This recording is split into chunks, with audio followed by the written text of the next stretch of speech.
Okay, I guess we're live. If that's how it's going to be, I don't know. New version. Rah! Bro, I have this like Streamlabs app that I downloaded that pops up when I press start streaming, and then I have to input things through the app and then confirm to actually start the stream, but that's not what just happened. I just like literally pressed the button and now I'm live. Is the title correct? It is. Okay.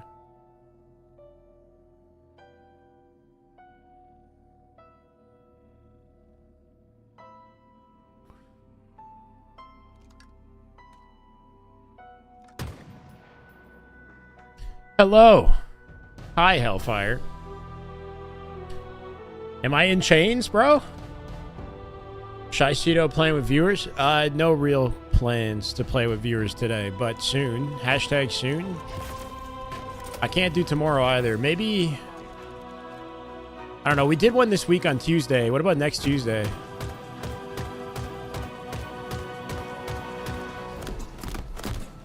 I want to...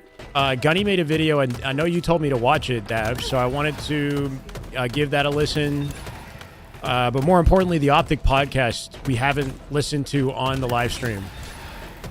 I've listened to both of these videos like in my own time, but I just thought maybe we could do it together and share some perspectives. I can see Envy getting back into Halo. Why? Give me your reasoning, because it doesn't seem like now's a very attractive time to get into Halo, I'll be honest. As much as I'd like to see new orgs enter the space. Is Envy even a individual organization? I thought they merged with Optic and then like ceased to exist. No? Am I tripping on that? Good vid.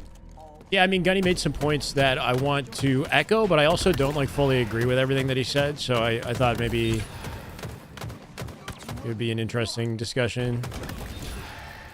Astro tweeted, Envy is back as of today. Oh, that's cool. Yeah, I'll be surprised if they... So, okay, if they're back, is the first thing that you do gamble your investment, your renewed investment in the company in a game like Halo? No, you would not. You'd make like a Marvel Rivals team or something if that game has an esport. I don't know. That would be the real play.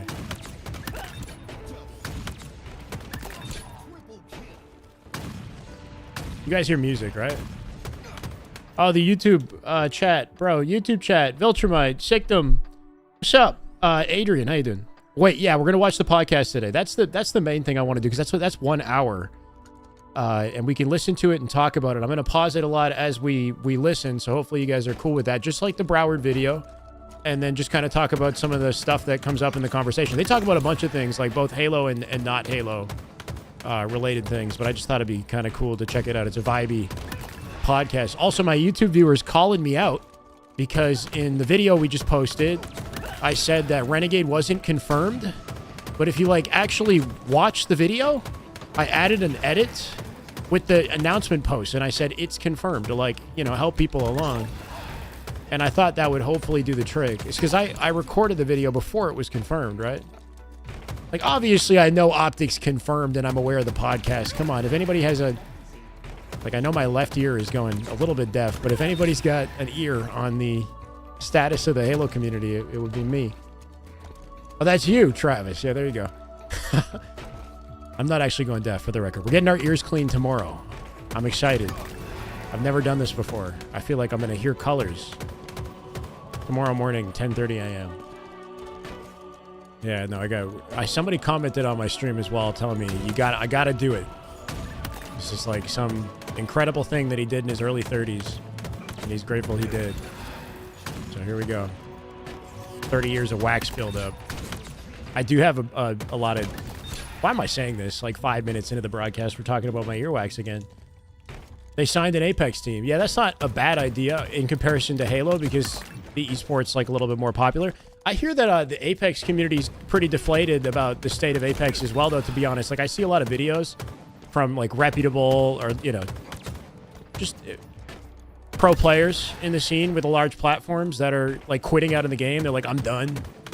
Had enough.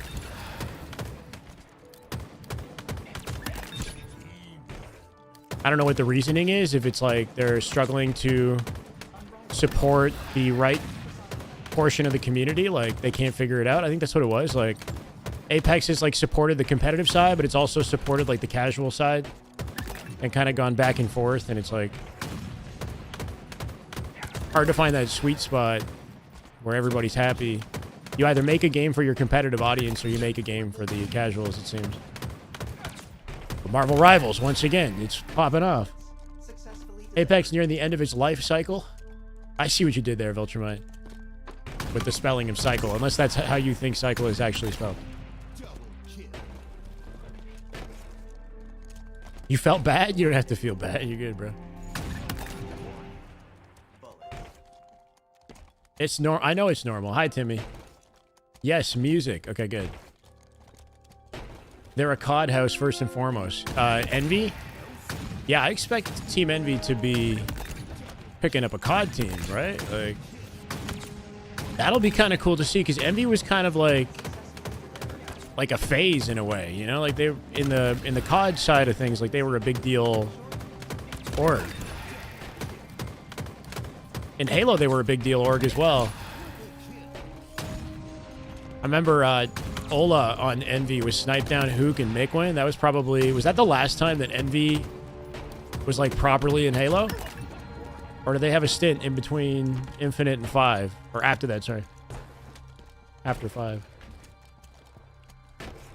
Will Halo ever recover and become great again? Ain't that the burning question? I think Halo always has the potential to become great, but... Like, if the last... 15 years? How long has it been? 10 to 15 years? If that track record tells us anything, it's that, you know, things aren't going to get better anytime soon. But it absolutely could. Like, I think... And we keep saying this, so I hate sounding like the... I hate being, like, you know, overly optimistic about something that has let us down so many times. But I do think, like, with the Unreal Engine and the fact that they seem to be pouring, like, more and more money into this, like, you know, now they're Halo Studios. They've got multiple projects they're working on. Like, I think there's something we can look forward to. Like, we can be optimistic about, right? Like, I think Unreal Engine's more scalable for Halo than, like, the franchise has ever been. The potential to bounce back seems higher with whatever's coming than it's ever been, right? Like, how do they fuck it up this time? There's no way, right? I don't know. Not that everything's absolutely fucked, but, you know. In the eyes of the public. Infinite's not a terrible game from the perspective of a Halo fan, I think. Or at least, you know, I'll speak for myself. It just needs a lot of work. Like, we spent a lot of time playing some Forge maps the other day. And there's a lot of really cool maps that would be great to test out in the rank playlist that just, you know, aren't accessible. Like, come on.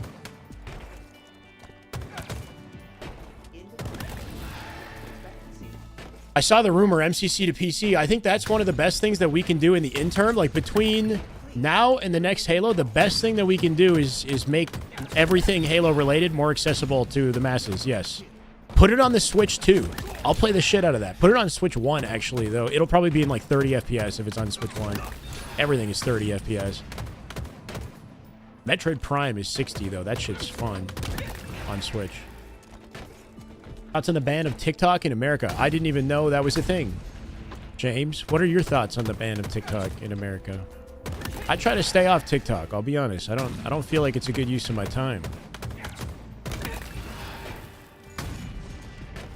I'm on the toilet, and the next thing I know, 45 minutes have gone by. TikTok is the culprit, so I deleted the app. Waste my time, bro. My legs are falling asleep. Didn't Optic buy... Yeah, didn't they, like, they merged or something, and, like, Optic... Yeah, I don't know if they bought them out, or... But they're back, apparently.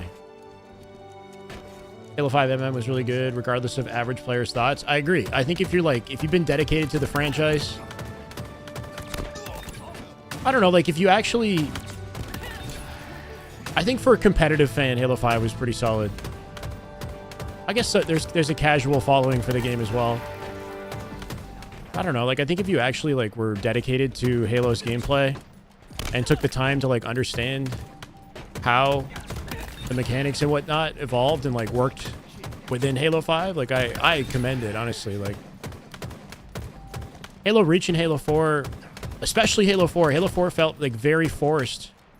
Like, shoehorned into the game and just not really well implemented. Not fully realized, you know? Like, I fully understand the criticism. I think it's justified.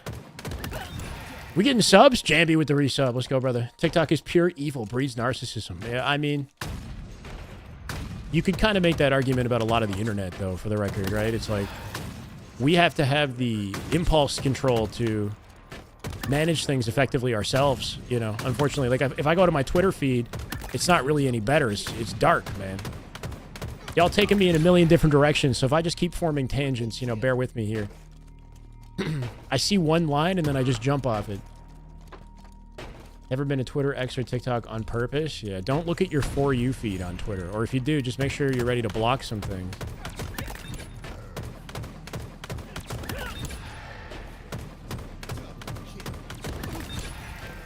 I think there is definitely, like, you know, people who loved the classic games, the classic formula. It worked, you know? Like, if it ain't broke, don't fix it. Like, that argument is always valid, and I can respect that. But I also think, like, Halo 4, the way it was implemented was just poor. And Halo 5, they found a formula that worked, and they locked it in. So, I mean, it's a quality game. It might not be like the Halo that you've known growing up, let's say, but it's quite the evolution. Satisfying evolution. But it all depends on, like, what you appreciate about Halo, right? Like, so it's all perspective. So did Monster get banned from HCS or just matchmaking? Supposedly he got banned from HCS. I don't want to out, like, what happened, but, like, so it sounds like an email was sent to pro players. I don't even know which pro players specifically. Like, I don't want to... It was leaked. Like, one of the pros leaked the email. I'm not going to try to out the man's name, but most of us know who it is if we're following Reddit. Leaked an email that he got from HCS saying that Monster's banned from competition. That's all we have to go on. I don't know how many pros were given this email. Not all of them were, which is interesting, right? Like, I don't really know how that shit works. It could have been sent to, like, people who had teamed with him in the past, maybe. Like, I don't know. Just an FYI, don't team with this guy anymore. Like, posted the Steam stream announcement on... Oh, shit. On... I didn't post on Twitter. I'm assuming you're talking about Discord, right? Thank you, Buzzo. Aimbot. Type !aimbot in the chat. It's aimbot v2. Every day. Same map. Same question. We need a new map, though. We need, like, a aimbot v3 or some shit, man. We need something new. Still says coaching with Suspector? No. No, it doesn't. No, it doesn't. Chat, does it say coaching with Suspector?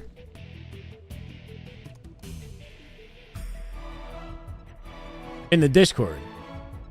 On the Discord. Oh, okay, okay.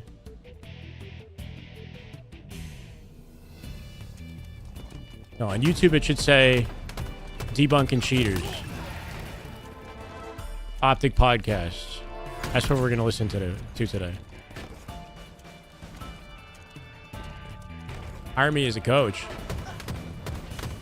Oh, yeah. Something like...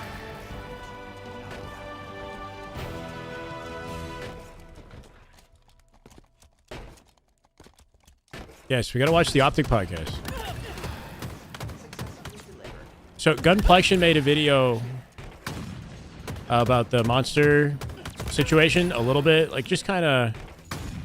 I don't know. He was just airing out something that frustrated him. I do think, like,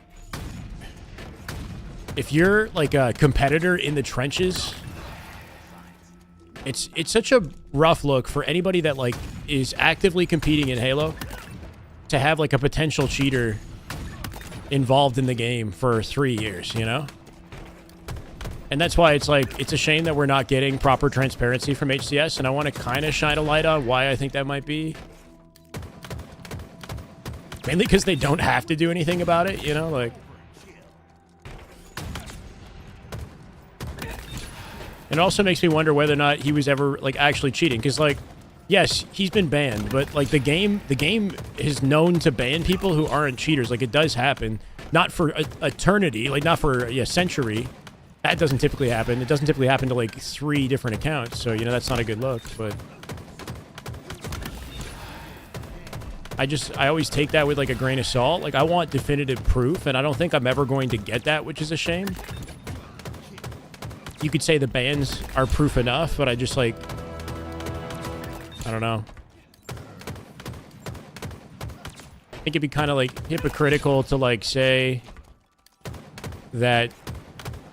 You know, 343 or what is it? Halo Studios system is like flawed and they're not accurate with how they're doing things. And then to also believe that the bans are 100% justified, like based off cheating. Does that make sense? We'll listen to the podcast or the video and then talk about it. Yeah, like when I've watched a little bit more of Monsters POV, like from those tournament games. Like I saw like a Fortress CTF when he was playing against Bound, Renegade, Tusk, and I can't remember who it was. It was an off-season tournament. Recycle and Last Shot. It was the last one he played. And he just doesn't look like... It doesn't look like a cheater POV. Like, I don't know. Like, he's making very normal awareness mistakes. And getting, like, hard punished for it. Like, just as often as anybody else. So it's... I don't know. Like, I just haven't seen anything that I would say is 1,000%, like, this guy's blatant. You know, like, there's actually a small chance that... But I'm going to accept the verdict in the end of the day because I'd rather not... Like, I'm not going to sit here and stress about it. I'm just saying, like... I'm not going to jump on the hate train for someone. Like, if I don't have definitive proof, if that makes sense, you know?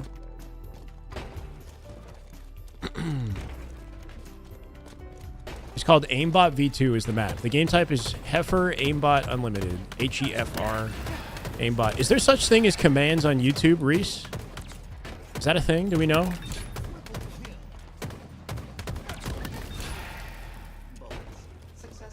Aimbot Unlimited is the mode.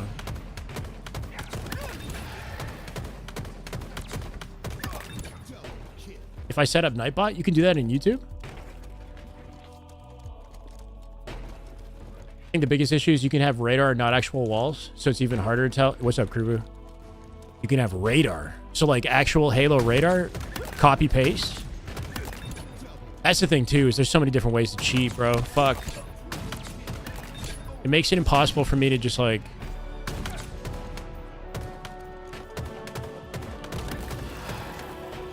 That's the thing, too. Like, I gotta learn a little bit more about... You know, this system, how all this shit works, what's possible. I brought up this idea, like, what if you had walls on, like, a sonar pulse or some shit? So you don't always have walls. You just have walls, like, a pulse every, like, 5 seconds or something, you know, where you can see the whole map. It would help and hurt you, honestly, because you get info and then you'd, like, act off the info. And then you wouldn't have the info anymore. Maybe when you need it. Don't give them ideas? Yeah, that's exactly what Chad said last time. Add like 0.1, yeah, extra aim assist. I saw that too. Yeah. You can tweak the aim assist a bit. 3 years ago, someone showed... Yeah, so I talk about that in my video, right? If you saw my video covering Monster, like, I actually showed it. It's BCAP. BCAP showed the footage and he talked about it. And I showed gameplay footage of BCAP in the YouTube video where we talk about Monster. Where he's, like, demonstrating the cheats and you can see the menu that he's using to navigate everything. It's like a debug menu that he's using mid-game to adjust values and whatnot. So yeah, if you guys haven't seen that, my Monster video on YouTube will cover it. Yeah, BCAP. Hey, Jelly. Turn up aim assist slightly that nobody can tell. Yeah, like, I don't know the full degree. Like, is it actually that you can turn it up 0.1%, like, as a fact, or are there, like, presets? You know what I mean? Like, I don't know. Like, I think you can. turn it up to whatever degree that you want and make it like imperceptible. But I don't actually know that for a fact. That's just what it sounded like based off of what I had heard and seen in the demonstration. It's like a soft lock and not like a hard aimbot. Soft aim, yeah. Like it could be like a preset, soft aim lock, you know? It's like, or is it literally just you're tweaking it by the, you know, decimal point? Not that it matters, it's still bad.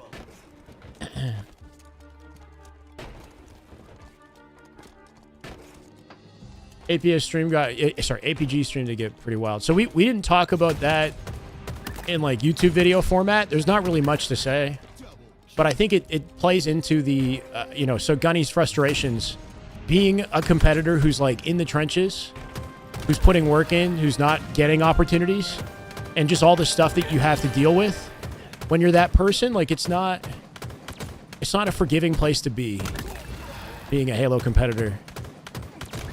You know, you're either at the top and you're getting all the fame and the fortune and the opportunities, or you're like in the trenches and nobody cares.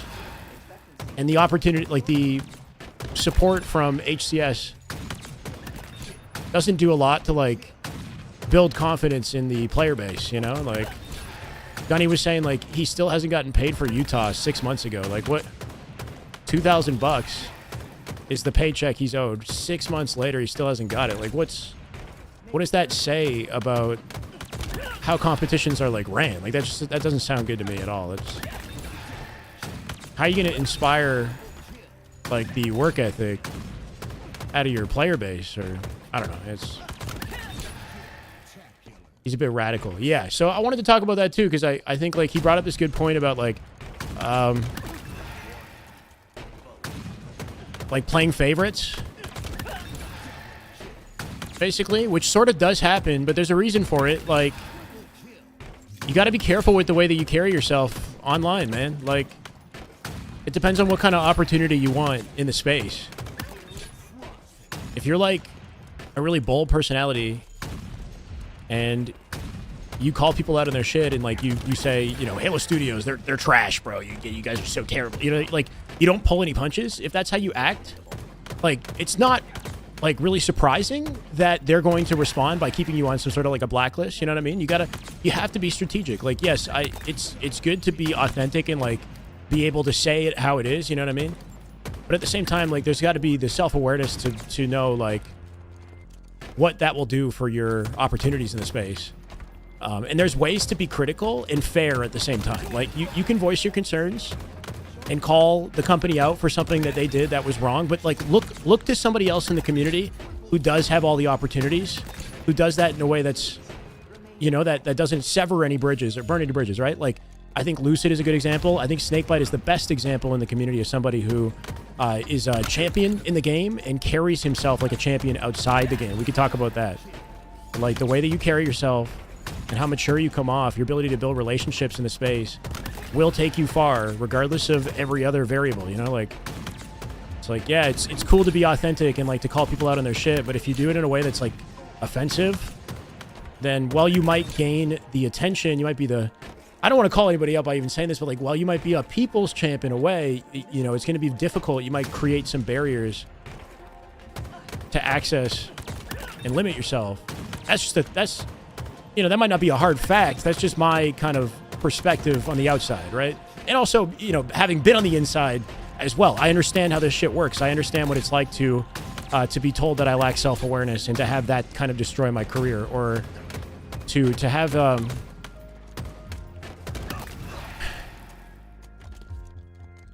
it just affects who's willing to go to bat for you when shit goes wrong, basically. You know what I mean? How you carry yourself outside of Let's listen to Gunny. What's up, Metro? First time checking the stream. Welcome, Fiverr. Or F River.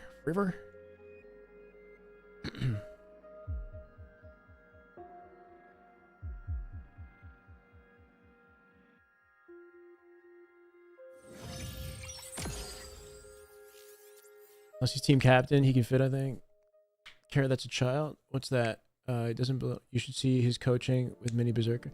There's a lot. So Gunny's a good dude. And the thing about Sparty is Sparty's a good dude. Like, it's clear, like, if you actually talk to Sparty and you get to know the man, like, person to person, I can tell that he's a good person. You know what I mean? Like, if you actually talk to the guy, he's not like, but the way that he communicates online it's controversial, you know, like it stirs people, it stirs reactions, and you know, some of them are negative.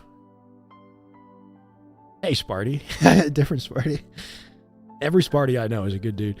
You know what I mean? So it makes it hard for you to appreciate the good person underneath it when you know, what the public sees them carry themselves in a certain way. And it's tricky, man. It can be satisfying to be that guy though too. You know what I mean? Like, it depends on what you want. Like, what do you want from the space? You know, like, are you trying to pave your own way and like be that solo warrior, stallion, Mustang, whatever? I don't give a fuck about anybody else. I'm gonna go my way, and y'all gonna like it. I'm gonna find my success, because you can make that happen. That can work, man. It's it might be the road less traveled, commendable, the difficult road.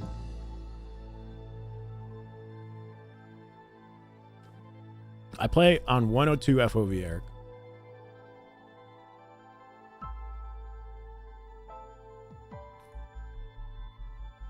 We're listening to the Halo Wars soundtrack today.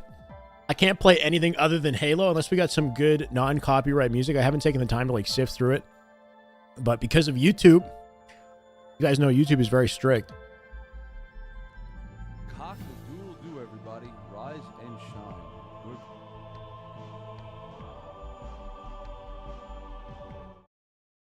Good. Okay. Now listen to some of this. He made a part 2. Yeah, I was thinking we like listen to it a little bit. Share a few thoughts on things. What am I eating? Doodle-doo, everybody. Tangerine. Rise and shine. Good morning. How we been? Happy Tuesday. It's Litty Titty Tuesday, boys.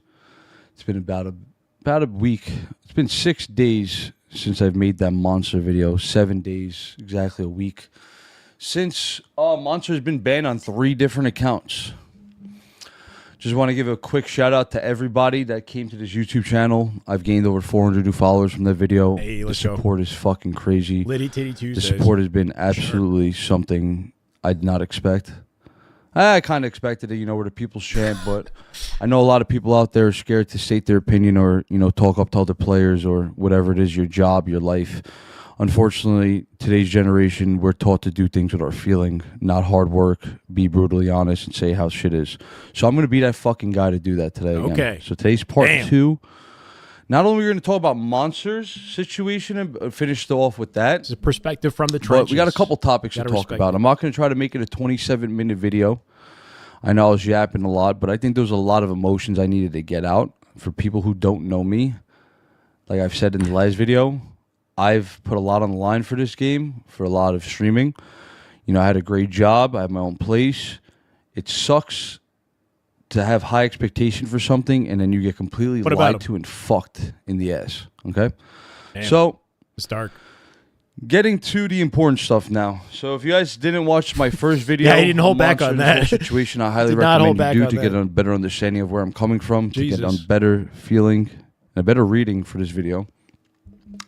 But we're going to get into it, all right? So, Monster was confirmed cheating. Now, if you don't believe he was cheating, you're a fucking Nimrod. Like, damn, bro. All right. Just calling me out. So, okay, Monster's confirmed cheating. Okay, so... And you're an imbecile. Let's talk through it. Give you small examples to move on from Monster's small examples. Banning. He has been banned on 3 different accounts for hardware, right? He's been banned for 100 fucking years. So this guy is banned till he's dead. Yes. Okay? What last shot got banned on his Smurf account for dropping 100 kills was banned for a month. Okay, but doesn't that like immediately contradict it? This is my thing about, so it's like, yes, he was banned, and we can settle with the fact that he was banned and take that as he was a cheater. That's fine, I guess. You know, like I'm fine moving on with my life with the assumption that the man is a cheater. But in the end of the day, like, I want to see hard evidence. And everything that we looked at, all the gameplay that we looked at, if I'm being 100% honest, I didn't see anything that I thought was like, you know, 100% convincing. There was no way to talk yourself out of it. And we may never see that, right? Because we've talked about it. It's very difficult and almost imperceptible to catch cheating these days. Like, I don't know what sort of route we'd have to take to get like definitive evidence, but he's admitting to the fact that the ban system is broken. Like Last Shot gets 100 kills in matchmaking and he gets banned, right? Like if you're on a Smurf account, you play too well or somebody like reports you, then it turns out you can be like cheater banned. So if that's possible, then it just kind of like the foundation of this whole system is faulty, basically. Like I don't know if I can rely on that, even though yes, he's been banned on multiple accounts. He's been banned for 100 years. And that's pretty substantial, you know. So I'm, you know, in the end of the day, it's like I'm not trying to talk the man out of cheating. I'm just saying I like to have, you know, cold hard objective facts to work with. Now to add on to Chance's situation even worse, he's been banned in other titles and had the cheating accusation in other games. So if that isn't fucking bright as day to people and you don't think he's cheating or have a full confirmation that So when he says cheating in other games, we got to unpack that because so we know that he cheated in H1Z1 for 3 days in pubs or whatever. That's all we're aware of. He got like an EAC ban from Valorant apparently, and he tried to explain that in his like, you know, what is it, statement that he made. Outside of that, like has he been banned for cheating confirmed from any other game though? Like I don't know. It's not like, I don't know if I want to debate. I'm just saying like, I would love to hear more about the other games that he's been banned in for cheating that's like 100% confirmed. Because I feel like it's very easy to like take one thing and then snowball it into other accusations or other things that he's done wrong versus like actually specifically outlining, okay, where were all the places that he was banned for cheating and how did it happen? Like what's the context of every situation? Because I'm only aware that he's actually, you know, been confirmed cheating in one game 8 years ago in pubs. He's not allowed to compete in the HCS. There was a sneaky email sent to the pros by HCS, that said that he's not allowed to compete, essentially. That's all we have to go on. And the only reason we know about this email is because a pro leaked it, not knowing that it was supposed to be private, basically. He's a 99% cheating. I hope you see God, okay? That's step one. Ouch. So that is confirmed. Monster is cheating. I've literally gotten beat my time at Arlington to have my chance. Like I said before in the last video, I'm not putting it all on Chance, but the kid has gone away with this for too long. Something has. Yeah, and Gunny brought us something really important, and that's why I think it's good that we listen to him on this, because his perspective is super valid for everything that he's about to say as somebody who is putting his life into this, right? Like he wants an opportunity. He's working harder than just about anybody, and he got very close to making it into pool play in an event, which is what everybody's saying is like, that's what's gatekeeping Gunny out of competition, right? The fact that he hasn't made it to pool play. He got that opportunity, but who shut him down? It was Monster's team that took him down in some grueling series. Game 5, they beat him, and Monster's team made it into pool. So if the guy was actually cheating, that was his ticket right there that he lost out on due to the fact, and it's not all his fault, and Gunny explains that, but I do think that like it definitely hits close to home for him specifically, as hard as he's working, and you know, just knowing like the extent or what the extent could be with cheating in this game is like, I understand and empathize with the frustrations, you know? Has not been right. Yeah. Now, and this is what I've been doing for the last week, thinking about trying to put pieces together and shit like that. All right. So Monster confirmed he was cheating on 3 different accounts, right? Because the Leaf app stated it. Now we're going to bring up Tyler's situation, 343 in Industries. Right. Okay. I'm not really a big fan of 343 right now. I'm really getting fucking tilted with you guys, man. Really, really tilted. First, bro, it's been 6 months and I haven't been paid for Utah for my FFA win. That's like frustrating and I'd say unacceptable. And this seems to happen a lot in Halo Esports. I don't like, who governs who gets paid? How does this work? I don't know a lot about this. So I don't want to like come in and say it's HCS specifically that are like at fault here. Or is it like, I would assume it would be HCS that would be responsible for paying out, but I don't know the details of how this works, but like I've seen Soul Snipe tweeting like, you know, a year later looking for payment on a tournament that they got 4th place in like, what was it, Kansas City or something like Esports Engine. It's Esports Engine. Okay, right. So it's just, that's pretty unfortunate that they have to chase people down for, you know, this has been 6 months for $2,000. And this happens throughout the industry. It happens with commentators on like the dedicated commentators, they're going to get their pay. I'm confident. But anybody that's like not in that like inner circle, like somebody who just is hired as like a contract worker for just a one-off, you know what I mean? Like it's very hard to get your money in a timely fashion in the space. This is like an industry-wide issue that needs to be like worked on, but it's just not a good look. And I think like if you're somebody who's dedicating a lot of time and energy to be a competitor, it takes, you know, it's unprofessional. It's like takes a lot of legitimacy out of out of, why we do what we do. It makes the sport look kind of like a joke. So it's just, it upsets me, as somebody who really loves the sport and wants it to be something that people look up to and see as, like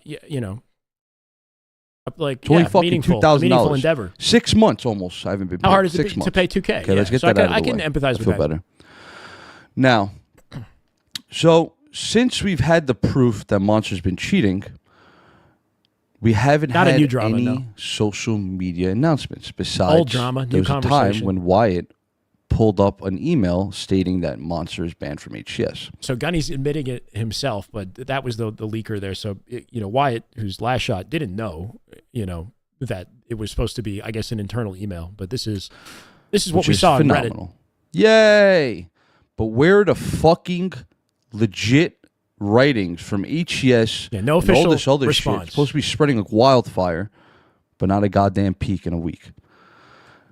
So now we're gonna bring that into the Tyler situation. So if you guys don't know Tyler, Sparty McFly, we shouldn't. Let's not blast this because I don't know. Like clearly there was some sort of miscommunication here, and hey, good to be here, Gunny. How you doing, brother?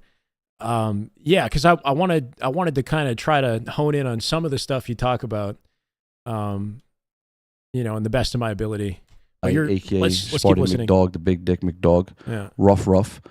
He is probably, besides myself and Legend and a couple other players, are some of the hardest working players in this fucking scene. This guy, I just want to give a quick shout out to Tyler. He lost his brother. He's been going through a lot of fucking shit, man. He's one of the nicest, upfront human beings you will ever meet. In some eyes, people think he's a dick because he just doesn't hold back what he thinks in the honest truth. And this is why I love the guy. But enough with the brotherly love shit. The big picture is so this poor guy, Tyler, went to a LAN, for you guys all know. All I'm going to say is that something happened with an SSD drive. Yeah. And they thought Tyler was trying to cheat and all this bullshit, right? During the tournament, they blasted that kid on social media, okay? Blasted Tyler on social media. Do you know what that does to somebody's reputation at a professional level? Definitely wasn't a good look. It's pretty fucked up, and we haven't talked about it, but I'll be the one to talk about it, okay? Tyler was blasted on social media with false information, with a false, complete story about what he actually did. But instead, since it was something against Tyler, because Tyler calls 343 and Halo out for their shit, they're going to go after him, in my opinion. That's how I think. That definitely is part of it, for the record. Tyler's a good dude. Listening to what he's saying here, though. Tyler got banned for the whole fucking year. Right, and then for Monster, they said nothing. And let alone the fact this guy has done so much for the community and this game. Yeah. Yo, they've removed him from HCS's memory video from first year of Infinite. That I didn't know about. Do you know how fucked up that is, man? Pistola's still in it. I love Pistola. Pistola's a goat. I'm not taking away from him. But, bro, Pistola was here for a year. Tyler's here for fucking 4 years. How are you taking the kid out of the video? Okay, so I guess, Gunny's big point here is like, why are they treating Sparty like this, but then Monster, they're not responding at all, which is valid. So just thinking about the actual circumstances, like what happened, they had no choice but to respond to the Sparty thing, right? Like, so the Sparty thing happened at a LAN, and his whole team was kicked out, right? So I feel like HCS probably made a post immediately because backs against the wall, like Complexity is kicked out of the tournament. People need to know what just happened. And this is a very serious matter. So I think that's why you saw an immediate response. They had no choice. Like, they had to say something. Their backs against the wall. It's in the middle of a proper LAN event. Did they skew that response in a way that hurt Sparty and like made it look like he was absolutely the perpetrator? I think so. I think it was like not really, it wasn't kind the way they did it. He wasn't, so it like, I don't know the full details. He downloaded like MSI Afterburner on his PC. Like, it's Sparty though. Like, we know he's been competing for so long. You'd think there'd be some foundation of trust that's built up in the community. They understand that the guy, like, obviously he believes in himself and his own ability. He's not the type of person to like actively try to cheat, like it's the thing with Royal 2 as well. Royal 2 received a punishment as well, right? Like, anyway, I think that like they definitely didn't pull any punches with the statement that they wrote, and it wasn't helpful for Sparty's reputation. And I do think that Gunny's like right on the mark. It's because of the way that Sparty carries himself that he's kind of in their bad books, so to say.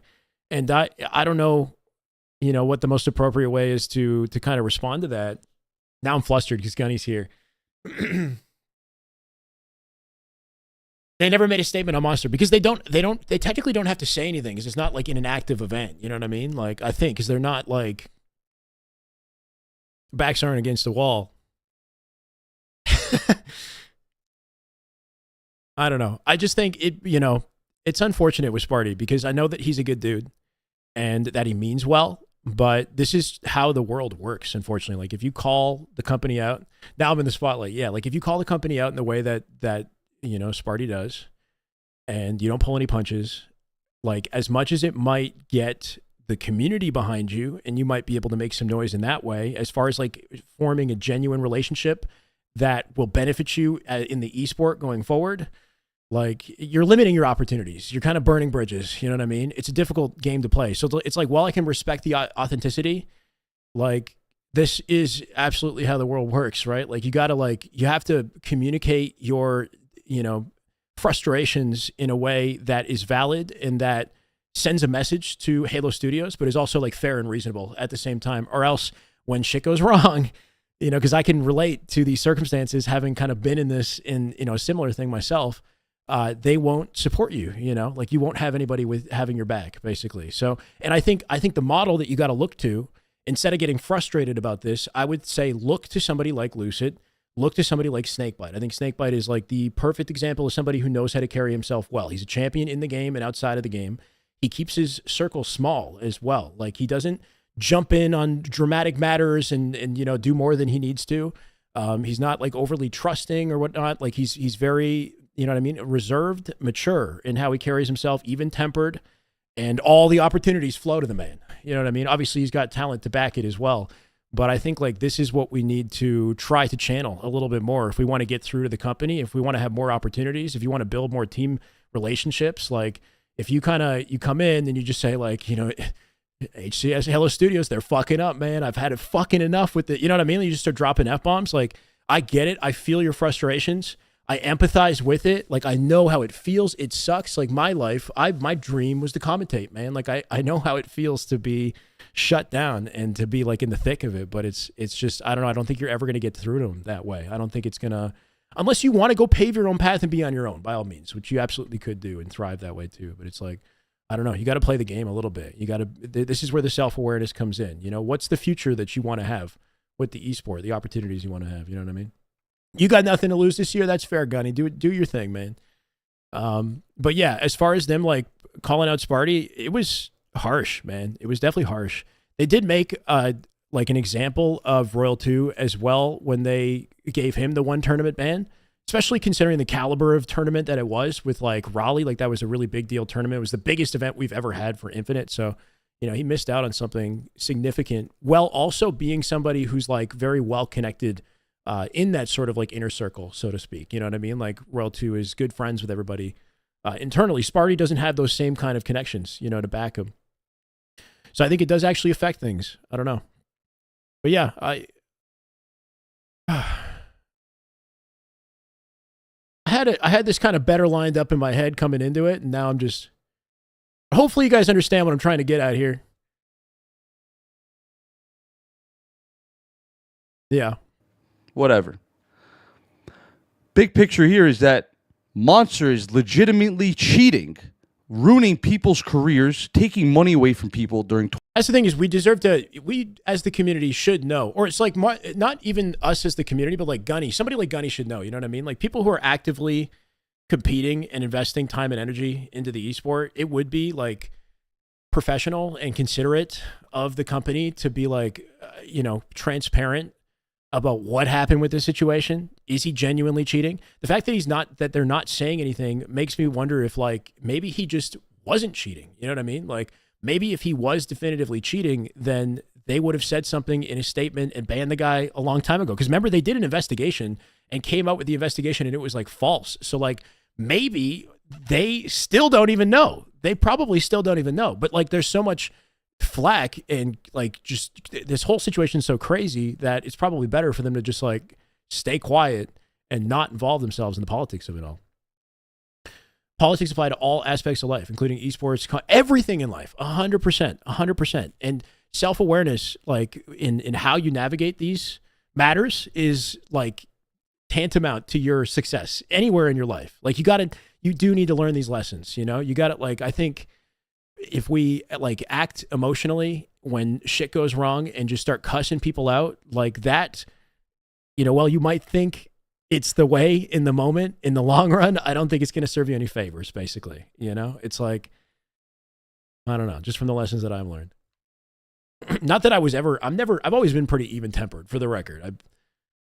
The criticism for me is that apparently I lack self-awareness in my social skills. That's what I was told. And that's the reason that I was not like given any details or any support when my circumstances like took me out of the scene, basically. I'm pretty open and a little bit unfiltered, but never intentionally like rude to anybody. But I think sometimes I speak my mind and say things without considering the consequences of what I've said or how it might make somebody feel. And it's tricky in a professional environment internally if you're especially if you're somebody who's very sure of themselves and their ability, right? Like I came in as a commentator believing that I was born to do what I do. And obviously I love what I do. And it's good to be confident about something, but you also have to have that awareness to know like you're fitting into a team, you're part of a larger puzzle, you know? So bringing the best out of the people around you needed to be like a focus for me as well, so that I had allies, because I didn't. I was just very focused on myself. There's a reason there's violence used in revolutions. Yeah, that's interesting. I mean, what are we working towards here? I appreciate it, Proag. And the only thing that the conclusion that I've come to, that I've had to come to, is that this had to happen, for the best, so that I could be a better version, a deeper version of myself, and then help you guys and find a way to positively impact Halo without being, and for now, it's not that I've given up on the idea of ever commentating in the future and that, I can't rebuild relationships, but, I have to like take on the perspective that this was for the best. This happened so I could grow as a person and so that I could be a positive source of motivation and hopefully some sort of leadership for you guys so that you guys have more opportunities in the space and so that the space grows. It's like, that's what my hope is, at least. Tournaments. And that's what I wanted as a caster. So the goals never change. You know what I mean? Like if I want to make a good, meaningful impact in the space, I can still do that. Something very micro and they lie about it and they blow his ass up on social media. Something seems a little rigged in my opinion, man. I'm not an idiot. I don't watch politics. I don't like to watch politics, but I know good and evil. I can sense fucking idiots doing something shady, and that's not right. A kid's been cheating for 3 years potentially, and we found out he's banned on 3 accounts for 100 years with hardware ban. Why are we not announcing this on HCS? Why are we not announcing it on Twitter, Instagram? Where the fuck are you guys at, bro? Get your heads out of your ass. You have $1 billion game in your fucking hands, and you guys are ruining your community, okay? But I'm not going to get into that. I'm trying to be really good about today. So that's Royal topic 2 said number that? 2. Is Tyler Harrison? Gets put on blast. Optic and Monster SSG have no composition? What? Oh, he's banned. On Wyatt's stream, we saw an email. He's banned, and that's it. Fucking 1 week, bro. 1 fucking week since we've been here. And this fucking kid we haven't heard anything about it, okay? Yeah. 1 week. 1 week. It's one of those situations where, like, we, the public, don't necessarily need to know. You know what I mean? Like, the fact that he's banned is kind of information enough. But out of respect for your competitive community that's like in the trenches, somebody like Gunny, it'd be nice if they could get some transparency on like what the heck is going on so that, they can continue to devote their lives to the space, right? Like it's a crazy situation. So it's like, I empathize with where he's coming from, but also like we, the public, don't exactly need to know about the full details behind their investigation on whether he was cheating or not. It's just like, if he's banned, and we sort of have to accept it. It's tricky. But yeah, with the Sparty situation, it's like, their backs were against the wall. This was very serious. The whole team was kicked out of the running. Complexity came out with a statement of their own, right? So there was like a need for a response. And we still don't know, we'll know Sparty's side of the story and it's a complicated situation, but it definitely seemed like they were harsh in the way that they covered it. And I hope that lessons were learned from HCS there too, right? Like, I don't know. I think people are very quick that's the difficulty when it comes to being an organization and speaking up about something, is people assume credibility but they're all human in the end of the day. Like whoever is representing HCS or 343 that's coming forward and saying like, we think, they've come to a conclusion about something, the public will like jump to assuming that it's correct. It's founded, you know what I mean? But everything is a gray area. So it's just so tricky. And it's a shame that like, mistakes are made on both sides. But I have faith and hope, I guess, that they learn some lessons from that exchange, and will address things maybe better if it ever happens in the future. Players are being investigated and the community needs to know. But like, do we need to know the detail? I don't know. It's maybe an interesting discussion. Transparency has never been a strong suit, that's for sure. But that's an issue, I think, with gaming organizations in general. It's just a shame with Halo. There's just so much that seems to go wrong that we need transparency on. Fuck the privacy of cheaters. So far, I can't even fucking sleep sometimes. Shout out to Rob the Turtle for having a beautiful land this weekend. My mind was completely off of it, thank God. All right, so now you guys heard about the Tyler situation. Now put yourself in my shoes, put yourself in Tyler's shoes, and then put yourself in HCS's dumbass shoes. Something is not adding up. It doesn't take that much common sense to think like to put those two together, right? Okay. Topic number 3. We're going to talk about pro players phasing like, oh, whatever, this and that. Not going to really state names, but there was a player in Shotzi's video. Fuck it. Everybody sees the Shotzi video. It's him diagram, I think, and Boo Boo Dubu. Yeah. Boo Boo Dubu states in the video, he's laughing like, yo, chances give me weird comms, like yada, yada, yada. It's sketchy. I don't give a fuck. I'm just, what the fuck you mean you don't give a fuck? This is really interesting that Gunny brings up. So like Boo Boo, so Boo Boo admits, or he just brings this up like during Shotzi's stream, and he's very careful with how he brings it up because like he doesn't know the details of the situation. And he's not trying to like weigh in on anything, right? Like if you listen to the clip, Boo Boo's like I don't want any part of this, but his comms did sound weird. Like he noticed something, but like Boo Boo's perspective and Gunny's is very different. Like their route, their trajectory through competition has been so different. Like I feel like if you put yourself in Boo Boo's shoes, like since he was like 16, he was on Splice, bro. Like, why doesn't he care? Because his route to where he is, he's been solid. He's been in the money all of his career. You know what I mean? Like he just has he doesn't think of it like that. He's not in the trenches like Gunny is, fully understanding like the severity of this. And that's not to like, I'm not trying to say that the Boo Boo's like inconsiderate or whatever it is. It's just like, I don't think he fully recognized like the gravity of what he was saying in the moment. Like he's like, to him, it's like, oh, I don't know, bro. Like, I'm just coming in and I'm competing, and like his position in the esport is comfortable. And it just, I think it gives me like a really interesting understanding or like peek into like the history of the top players and how they came into the scene and how quickly they came up and what is valued in Halo and in the esport. I mean, he didn't know. So for the record, from Boo Boo's perspective and from all the pros who play with Monster, he was cleared. Monster was investigated and cleared as not a cheater, for the record. So you can't harp on anybody for choosing to play with him. They don't know the full details. They think like, okay, I don't know, like maybe he's suspect in the end of the day, but like if HCS says he can compete, then he can compete. You know what I mean? Like they're just going to go with what they hear from the company. And that's more on HCS than it is on the players, their decision to do that. It's not a good look, but anyway, I just think something that's interesting is like a lot of these pro players who are at the top, they started at the top. You know what I mean? Like Lucid, like 16 to 18, right? Like he's getting on like Luminosity immediately. The way that Halo seems to, they seem to really value like talent, and those opportunities, it's like they either come quick and you jump into like the spotlight or not. And Gunny is an example of somebody who now has the ability, but he didn't get that, like, and I know he's got his backstory, like he was not always competing, he jumped away, he had a working life and whatever. It's just really interesting that like there are a lot of hurdles and difficulties that you have to kind of go through being in his position as a more seasoned player and still not quite, in that upper echelon. Like a lot of these pro players, I think, and it makes sense if I put myself in these pro players' shoes, it's like they don't want to take any risks. They just want the quickest, most effective route to dominance. Like, you just want to win. What's going to let me win? Okay, here's a talented player who's like already exploding into the scene and like getting opportunities. Well, I'm going to jump on what seems like the least risky option. You know what I mean? It's very interesting and unfortunate.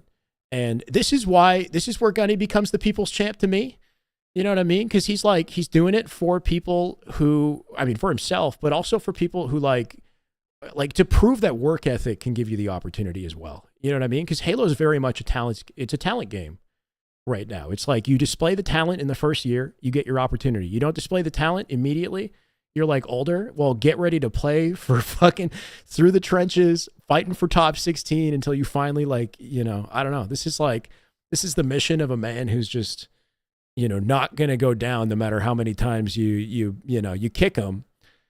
And it'd be a hell of a story if he finally gets through. It's interesting though. And I don't really blame the pros for having the mentality, because at the end of the day, everybody just wants to look out for themselves and they just want to win, you know? So you're going to take whatever route gives you the win the fastest, right? Like, anyway, does that make sense what I'm saying? If you just stated that he's giving you really sketchy call out, something's not right. It's like weird. It's very difficult. It ain't funny, bro. To break in. So this is a professional player as a competitor laughing about this. You've been around for a while. But I'm the bad guy at the end of the day, right? I'm just a matchmaking kid on fucking 10 ping, right? If I was on a professional team representing an org, right, with a lot of money on the line, and if I thought a kid was sketchy and cheating, whether we know he is or not. But then, yeah, so, and Gunny's, to his point, though, is we all need to take this, and the pros, like, you know, Boo Boo, for example, needs to take this very seriously, right? Like, I think, like, that's what's frustrating him most, is, like, the nonchalant attitude. But, like, I can understand why they have the attitude, because their positions in the esport are more comfortable, and you kind of, like, take it for granted. You know what I mean? It's like, yeah, man, I mean, I've been competing for hundreds of thousands, millions of dollars since I was like 16. I'm just used to it now. This is just the life. So you don't realize the gravity of a situation like this, you know, and it needs to be taken very seriously. So it's like, if you're going to weigh in or say anything, and I could tell that Boo Boo wanted nothing to do with it to begin with. He probably shouldn't have said, because he probably knew the moment he opens his mouth, he's going to get put in like a clip or some shit. But hey, you know, but yeah, like everybody needs to be, you know, like if he's genuinely cheating, the pros gotta, and you know, Bound I think displayed that as well by trying to finally lock him down. But I don't know. I don't know what we can do, right? Like, there's a lack of organization and like ability to combat so many different issues that come up in our esport. And I think cheating is a relatively new like phenomenon as well. Like when we were on Xbox, this wasn't as big of a deal. Now we're dealing with it, and there's just no like infrastructure in place to like properly navigate this. The company is not giving us a statement, not giving us any transparency. The community is not reacting in a way that's like taking this seriously. That's inspiring like good faith out of the other competitors to keep competing. It's just, you know what I mean? Like, cheating is bad. Yeah. Yeah. It's just stuff like this is happening, and it's like messing with a lot of people's livelihoods and not being treated in like an organized and effective way. And I hope that, you know, that at the very least, HCS is like seeing this and learning how to navigate it better. I don't even know what steps you would take. You know, it's like, but yeah, more transparency would be a nice step forward, I think. But if you're fucking thinking that and you're a pro player, you're probably right, man. So why are you not doing something about it? But instead, they're on Shotzi's video laughing. And I'm not trying to go after them and bash them. People love drama. People love a story. People love to laugh about things. But in my a gamer union, could you have like a pro union? Yeah, maybe, really right? Fucking hard I don't know how that works. 4 years, every day, in and out, day in, day out. This is not funny at all, bro. Like, it's not funny. Like, I don't find any of this funny. It's fucking retarded how he got away with this. So we're getting to the bottom of this. So now we went over so far one. I got you guys. I told you about that. Monster is 100% cheating. If you guys don't believe that, you know, you have your own opinion. I respect that. But there's been legitimate proof that he's cheating. So that's topic number one. Topic number two is Tyler. You know, I hope that made sense to a lot of you guys. And a little bit of eye opener on HCS and 343. They really don't give a fuck, it seems like. And then topic number three was Shotzi's video about pro players, some of them just not caring, whatever, just phase them. When we do, he's banned, whatever. Whatever, bro. Topic number 4. This was a real big eye-opener for me. Excuse me. Real big eye-opener for me. As you guys saw on APG. Yeah, that's the tricky thing, right, Ka? It's like, so... This is the way. I don't know if Gunny's still watching. This is the way. This is the way. As a team, I kind of missed that follow. It even for me, like broadcasting this, it's tricky, you know, because it's like I don't know. I think like Gunny's like frustrations are valid, but the way that it's being voiced is not going to get the message across in a way that like favors you. You know what I mean? Like you said here, Cause, unfortunately, he's sounding kind of unhinged. You know what I mean? To like somebody outside of the situation, as much as I can empathize with the way Gunny's feeling, it does sound kind of unhinged. The man's like swearing like crazy. And it's like, it's hard for me to put a spotlight on that on my channel as well, because I feel nervous. You know what I mean? Spotlighting that type of energy. But like, I get it, you know? But we got to find a better way to like navigate this, because I want this guy to have opportunities as well. You know what I mean? Like, I think that, you know, being even-tempered and being considerate with like how we voice our concerns, while there are concerns, like I don't know what I'm trying to accomplish, but I hope it makes sense. You know what I mean? T Money, is that how I say it? Thank you, brother. Following for a year. Pro Union when the game is on his deathbed. Yeah, in the end of the day, guys, that's the biggest, most difficult thing. That the pill that we're going to have to swallow is that Halo is, you know, in a rough spot, no matter what you do. And if you're going to take the initiative to compete and put countless hours into this game, like prepare yourself for a grind, you know, like this next year, as excited as I am for HCS and competition, it doesn't mean that the state of the game is suddenly like thriving, right? Like we still know where we're at right now. Like you got to set your expectations, unfortunately, kind of low. And you're playing the long game and hoping that Halo will have its heyday once again. Who's been cheating for 3 years? I mean, yeah, that's like what the band tells me. That's what the band tells me. But like we did go through clips, guys. We went through clips and I didn't see anything in the actual gameplay that was definitive to me. I'm just being 100% honest. Like I didn't see any actual gameplay that was like, this guy's blatant. You know what I mean? But once again, I know how difficult it is to like actually catch cheats these days. And there's so many variables to it. So it's just, anyway. It's a frustrating situation, and it's difficult to know how to navigate it. We'd all like transparency out of HCS, but also like getting angry and starting to flame people isn't exactly going to boost likability or opportunities for anyone in the space either. So yeah, it's just tough to navigate, man. Difficult pill to swallow is that, you know, you're going to have to play the long game with Halo. You're doing this because you absolutely love it. And hopefully it's not your end all be all. If you're a competitor, you got to have a job, right? You got to have something else going on to balance it out. Cause, you know, as exciting as it is to watch, it's not in the greatest spot right now. Brand new play. Is it I Am Ted? Brand new player in Infinite. I want to say thank you for all the vids. No problem, brother. Actually helpful. Good to hear. We're a family with, yeah, I mean, or something like, I don't know, whatever. You get what I'm saying? Like, APG streamed, yeah. I think it was like last week or whatever. APG had... The fact that we're here playing video games and potentially earning a living playing games is a blessing in itself, though. We know that, right? And Gunny knows that, too. You know, the fact that you get to do anything in this space, playing video games is a blessing. Like, you know, a lot of other people lead much more difficult lives. And we're doing this because we love it in the end of the day. But it is frustrating. I don't know. I wish I could weigh in on this a little bit better. I think I got a little flustered. He was going to announce that he was going to be coaching Suppress, Trippy, Falcated, and... You don't like gray in my beard, Bernie? But... A little salt and pepper? You know, what's wrong with that? I love APG. APG's been doing a lot for the community. Guy's been a world champ. He's the only guy in this... He's pretty much the only guy that gave me time to talk and not judge me on what people think. Concern here, too. So I think I got to give a big shout-out and a big... You know, I'll be the guy to back APG up because I think he deserves that for being one of the... only professional players. You guys tell me to short it out. The gray in my beard. Is it that bad, time and day on his platform to give my story. Short it out. And give the truth. It means a lot, Brad. So thank you, APG. But now to the APG story. But back to that. APG's mom has cancer. And I sincerely feel bad for him, and that's a really hard place to come and say to social media and tell people in your stream that your mom has cancer. Personally, me, I wouldn't want to tell my community or anybody my mom's got cancer because I'm going through shit. I know he's going through shit.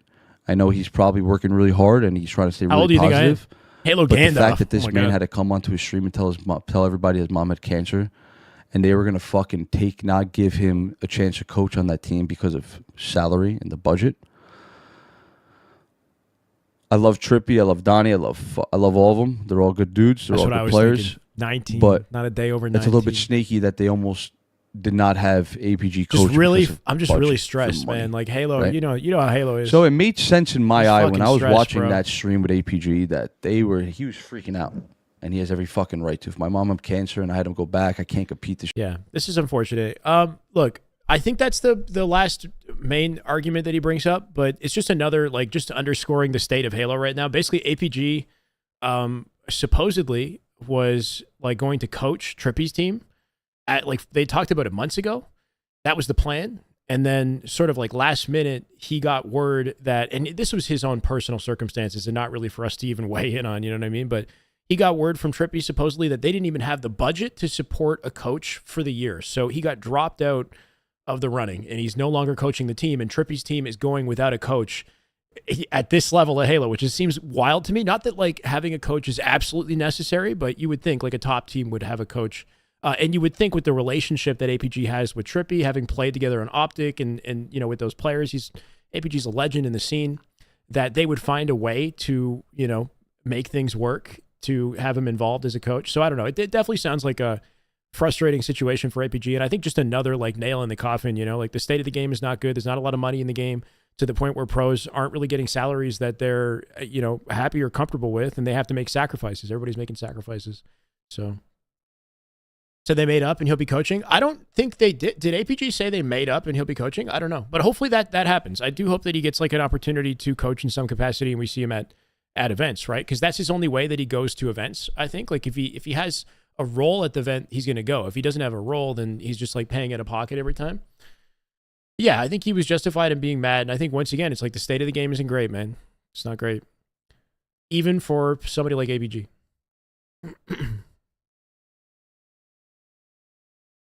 Offer more than just timing. So it could be as limited as just timing weapons. It could be a variety of things. The amount that a coach impacts a team varies from team to team, coach to coach. You know what I mean? I think a coach could really benefit a team depending on how much of a leader they are in the mix of it all and what they bring, from a confidence or vibes perspective. They might be able to bring something. Lunchbox was excellent because I felt like Lunchbox brought a lot to the team, not just timing weapons. He filled in the communication in a way that was from a macro sense. He was almost strategy calling at times, or noticing things in game, and calling the team to pull back in situations when they were at a disadvantage, and just helping keep the pace of play advantageous for Optic, basically. I think he was very helpful with that. But being a lunchbox on a roster is tricky. To be a coach that is that involved with your team, your players have to have a ton of respect for you as a coach as well. Not that Trippy wouldn't have respect for APG. I'm just saying, Lunchbox is, he was in a great position there because everybody on the team, love and respect his understanding, his acumen in the space, right? So they kind of gave him more of that leadership opportunity, I felt. With that team than other teams, I felt he was more involved as a coach in that team than other rosters. In SSG, Elamite's an excellent coach too, but in SSG, it feels like they've got it, SSG, they know what they're doing. And even if Elamite's not there, not to say that he's not bringing an impact, but I feel like SSG still seem like they'd be pretty locked in because Eco is such an excellent leadership voice on that team when you listen to their comms. I feel like he keeps them so dialed in that I don't know. I think they'd be okay. So it can be done, it can be done without a coach. But anyway, let's listen to the Optic podcast because that's fun and it's not controversial, and I don't have to worry about, tiptoeing around anymore because I feel like I'm tiptoeing way too much.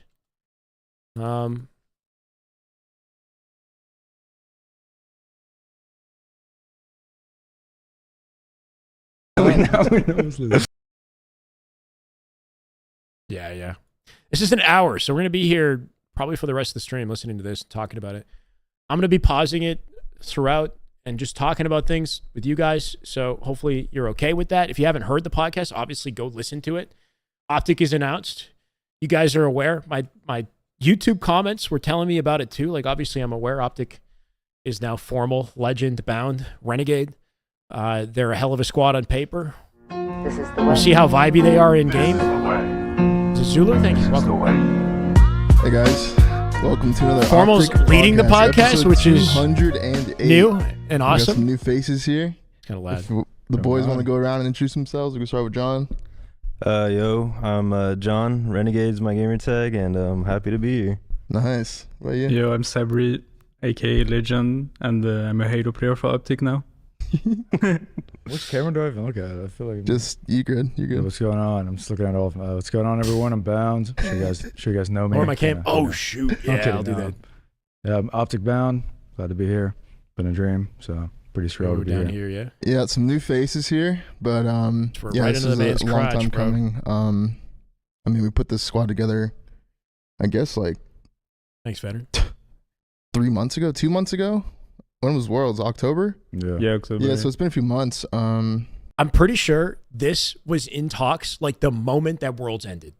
Not like literally the weekend finished Monday, or even like at the after party. Like they're already talking shop, you know? Like that's the vibe that I got, you know, not to out anybody specifically, but that's the impression that I got, is that have talked about they've been making locking this in like team since happen the before. event ended. Yeah. Just kind of like fucking around. Or I guess like even late before night that, he's Discord saying. calls, Yeah, just yeah. like, you know, bullshitting Casually. and saying like, wouldn't it be cool? Like we just ran this shit. Like we're like the last 4 people on the Discord call. And we're like, this would be a nasty team, and then we kind of just like fucked around with it, and now we're here. Sunday so night, right? Yeah. I feel like it's kind of wild. I if I'm being honest, I got like wind of that a little bit too, having hung out at like the after party. Like, yeah, it just seemed like they were so ready to make that shift the moment Worlds ended. Like, and I think Formal, you know, and Optic, like the whole team, there was a bit of a checked vibe even coming into Worlds, I'd imagine, even though they gave it their all and they played to win. Having already gotten second like 5 times in a row, that definitely does something to you coming into the World Championship to begin with. So it's like the moment it ends, it's like, yep, you know, this shit, we're moving on, you know, like we're on to the next. And they're already kind of planning that out, or at least Formal has already, you know, had an idea in his mind.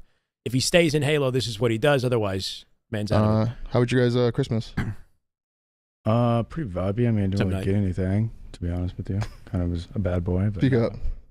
Hello. Oh, okay. Yeah, I didn't really get anything. I was kind of a bad boy. So I had to say he was a bad boy twice. Cool. I got cool. Didn't really get anything. Clothes. Towels. Were you in London? No, I was back home. okay. So. Everybody, were you in France? Yeah, I was in France. Oh, how was it? I mean, it's, you know, it's good to see your family and stuff, because like Yeah. I was in the US for 1 year, so I didn't had like a lot of time to see them. 3 chips So minimum. it was good. Like majors? Christmas and New Year's. I mean, my parents work a lot, so I had really the time to spend like holidays with them. Mm-hmm. So I spent it most on like video games. Wait, so this guy, he went to France to hang out with family, and then his parents worked through the holidays, so he didn't really get to spend time with his parents? That's what I just heard. It's like, oh, like what? The man went to France, and then they didn't even hang out. Yeah. Just play. He I played didn't more go home games. this year. Yeah, me neither. Kind of regret it. It's not now. No, this podcast happened weeks Yeah, I ago. don't know. I've The moment they announced the definitely the like roster. in the moment, like when I make that decision to like spend a year with my girlfriend and stuff, like it sounds a good idea, but now like looking back on it, I probably should have went home. Do you normally go home? I didn't last year either, but last year I was kind of like tweaking about flying. No, wait, you've been kind of weird about flying, and like when I'm Yeah. flying now, I kind of think about it too. Yeah, I kind of tweak about flying. I don't know what happened. I mean, I've flown a lot, like a couple hundred flights, and I used to never care about flying, but just with my, I don't know what changed. Something changed. Chat, does anybody else do this? Tweak about That is just flying good at all? Halo right there. That is just Damn damn good good Halo. Halo. Let's My go. God. Raven, welcome back. Thank you for the 31-month streak. Holy shit, that's a hell of a sub. Let's go, Brian. Appreciate you, brother. Yeah, I mean, I think especially with Twitter, like social media, that like I can empathize. Why am I saying empathize? Like I get it basically. Like flying is, yeah. I think after all of the plane crashes that I've seen in like the last couple of years, I don't know. I completely understand why he's like kind of tweaking. I get stressed. Like the moment the turbulence hits, I'm clutching the seat. Like, I don't know. But if you're going to make it like your career, you know, to fly around to events, you got to just kind of, if this is my time, it's my time, you know, like try to accept your fate if it's going to happen. But the way that Twitter broadcasts like flying now, so like disasters, like I'm not just surprised. Deters me from wanting to go back home, and I'm seeing like planes fly, yeah, like drop every day. I just haven't gone home, but I do regret it. I do want to see my dad. My mom comes to events, so like get to see her often, but really do miss my dad. Yeah, I feel that. I think this year is like the first year I didn't go home. Oh, I hear you. I remember I usually go home, and it was definitely like kind of, I was like, like oh, if it's my time, it's my time. I guess that's the mindset. It's like I definitely regret it. I'm gonna believe that everything's gonna be okay, but like also like I can't control it. I mean, it's like cool. I was like still doing like Christmas like stuff, but like I wasn't like with the family and like what I'm used to. Yeah, and then my mom's like sending me pictures of the tree and shit, and then I like feel really bad, and then it's like, holy fuck, yeah, that's when I don't know. And then she like mails me the gifts, because like you know how like moms are, like they're like preparing for you to come home, they have it already and shit, and then she like sends me the gifts, like preprered to have him come home for Christmas, and then he didn't get there. I was talking the whole time and like told her everything was happening. I just still felt bad. Anyways, I mean we're here now, so got another year of Halo coming up. A lot of people have been asking if I was going to play Halo, and truthfully, I was only going to play again if I got this specific team. Like, there was no other, like, real way around it. Like, last year was pretty bad. Everything about last year was just... We don't really got to talk about last year. Like, I mean, it wasn't that bad. No, definitely not. It wasn't that bad. I mean, you know. It wasn't like out Saturday night. You know what I mean? Yeah. At least you got to every Sunday. I had a few of those this year. Yeah. I mean, it's definitely good. I'm sure a lot of people think it's really good. Making it to a final every time. I thought it was a great year. I mean, I'll look back on that one for sure. Yeah, no doubt. Bro, but like, it wasn't like their year. Like, your guys' year was like insane. Like, what was it like going through a year like that for the first time for like both you guys? Yeah. Just dominance? Huh? Let me just say, it was kind of dominant. It was dominant, but like I remember like my first year of just like winning multiple events and like just feeling like you're like that team and going to every event confident as fuck. It's like the best feeling. Yeah. Great feeling. One of the best. And Legend gets MVP. Like, won a fun year. They won everything. No, that's crazy. I didn't expect this year to be North like America. this, because like, you know, like I had to prove myself like as a French player from Europe, you know. So it definitely was crazy. Like, I didn't expect to win like every event. He's the only player from Europe to win anything, right? And then to win, nearly every event. That's actually insane. Not just for his own goals, but just like as a statement for his region. That's nutty. That's definitely crazy, yeah. Wait, you guys win every single event? Yeah, we're saying No. I snagged one. We won every I got one. one. No, we got every one. Thank God. That one don't count. That shit don't count. So crazy thing is they won every major in North America. The only event they didn't win was London, but LVT had an Orlando tournament and they won that too. Or I guess what was it? It was Bound, Renegade, I guess won that, and then Legend, was it Legend in that? Tusk play with them, but like Bound won everything in North America this year. Like he was right. Yeah, Dominance. We should have won undefeated. No, if it wasn't Even the minors, in America, majors in in the was all minors. Salt Lake though. I don't know. No, we didn't. No, That we didn't. was- Did we yeah. almost lose that? No, Probably we not. almost lose that. Was that the reset cheese one? Yes, it was. SLC. That was the No, reset that cheese. Oh, one. was there? Yeah, That was the one where you guys played what, C9 for top 12? Yep. Yeah. Oh my Like God. down like Yeah. Dude, how fun game was your five. guys' year? It was fun. I mean, that one was scary. That one was a roller coaster. Yeah. Yeah, but That then you was a still roller go on to win the event. Like, I love Formal's perspective on this. Like, so this event, SLC, that was the one with the, like you said, reset cheese, like where Legends controller had like a malfunction like 3 separate times and they kept resetting the series, which that was like a big gray, that's another gray area, you know, where things probably could have been handled better and they weren't. But before that, and if you guys haven't seen the series, you should watch it. The C9 series they had. So Optic beat SSG in the winner's bracket, knocked him into lower bracket. They played C9 for top 12 and went to game 5. What was it, like 48-47 SSG, and C9 has the sniper. And it was insanity. Like, we watched it live.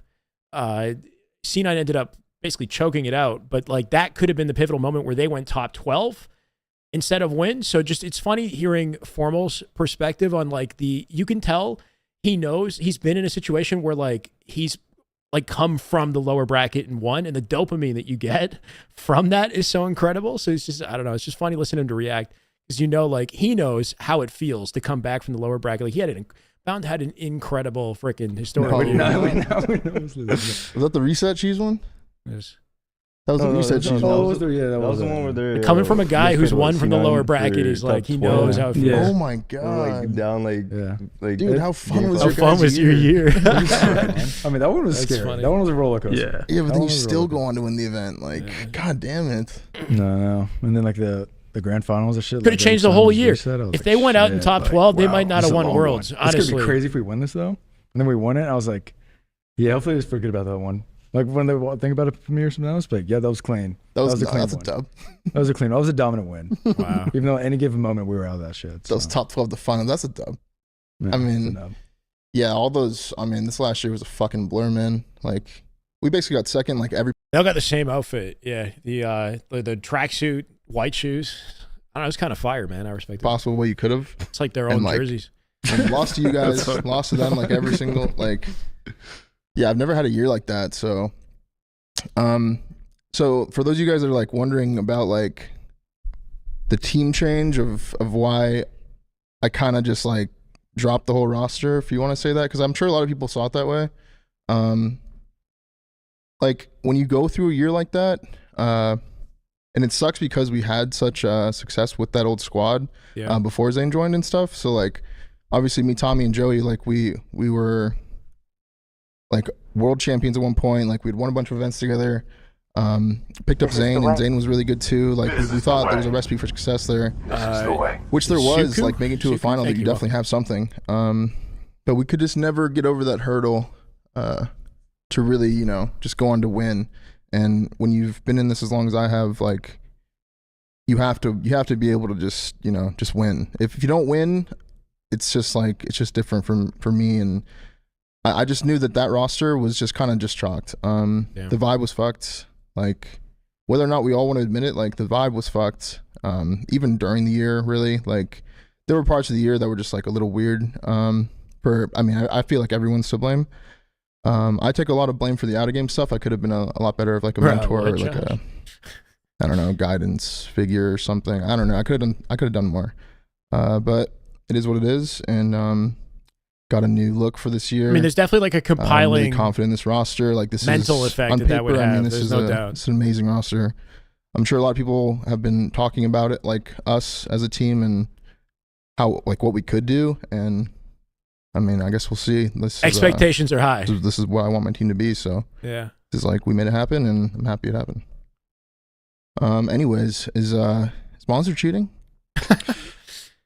I mean, who wants to go first? So this is interesting. Like their perspective on the Monster cheating situation is definitive. They all are 100% sure that that's the mindset that I get just listening to this. Go first. You'll see. Yeah, he needs to be locked up for life. No, he is a danger. It's getting point. He's dangerous. Yeah. So can you like explain? Okay, so like I didn't really watch that tourney that day.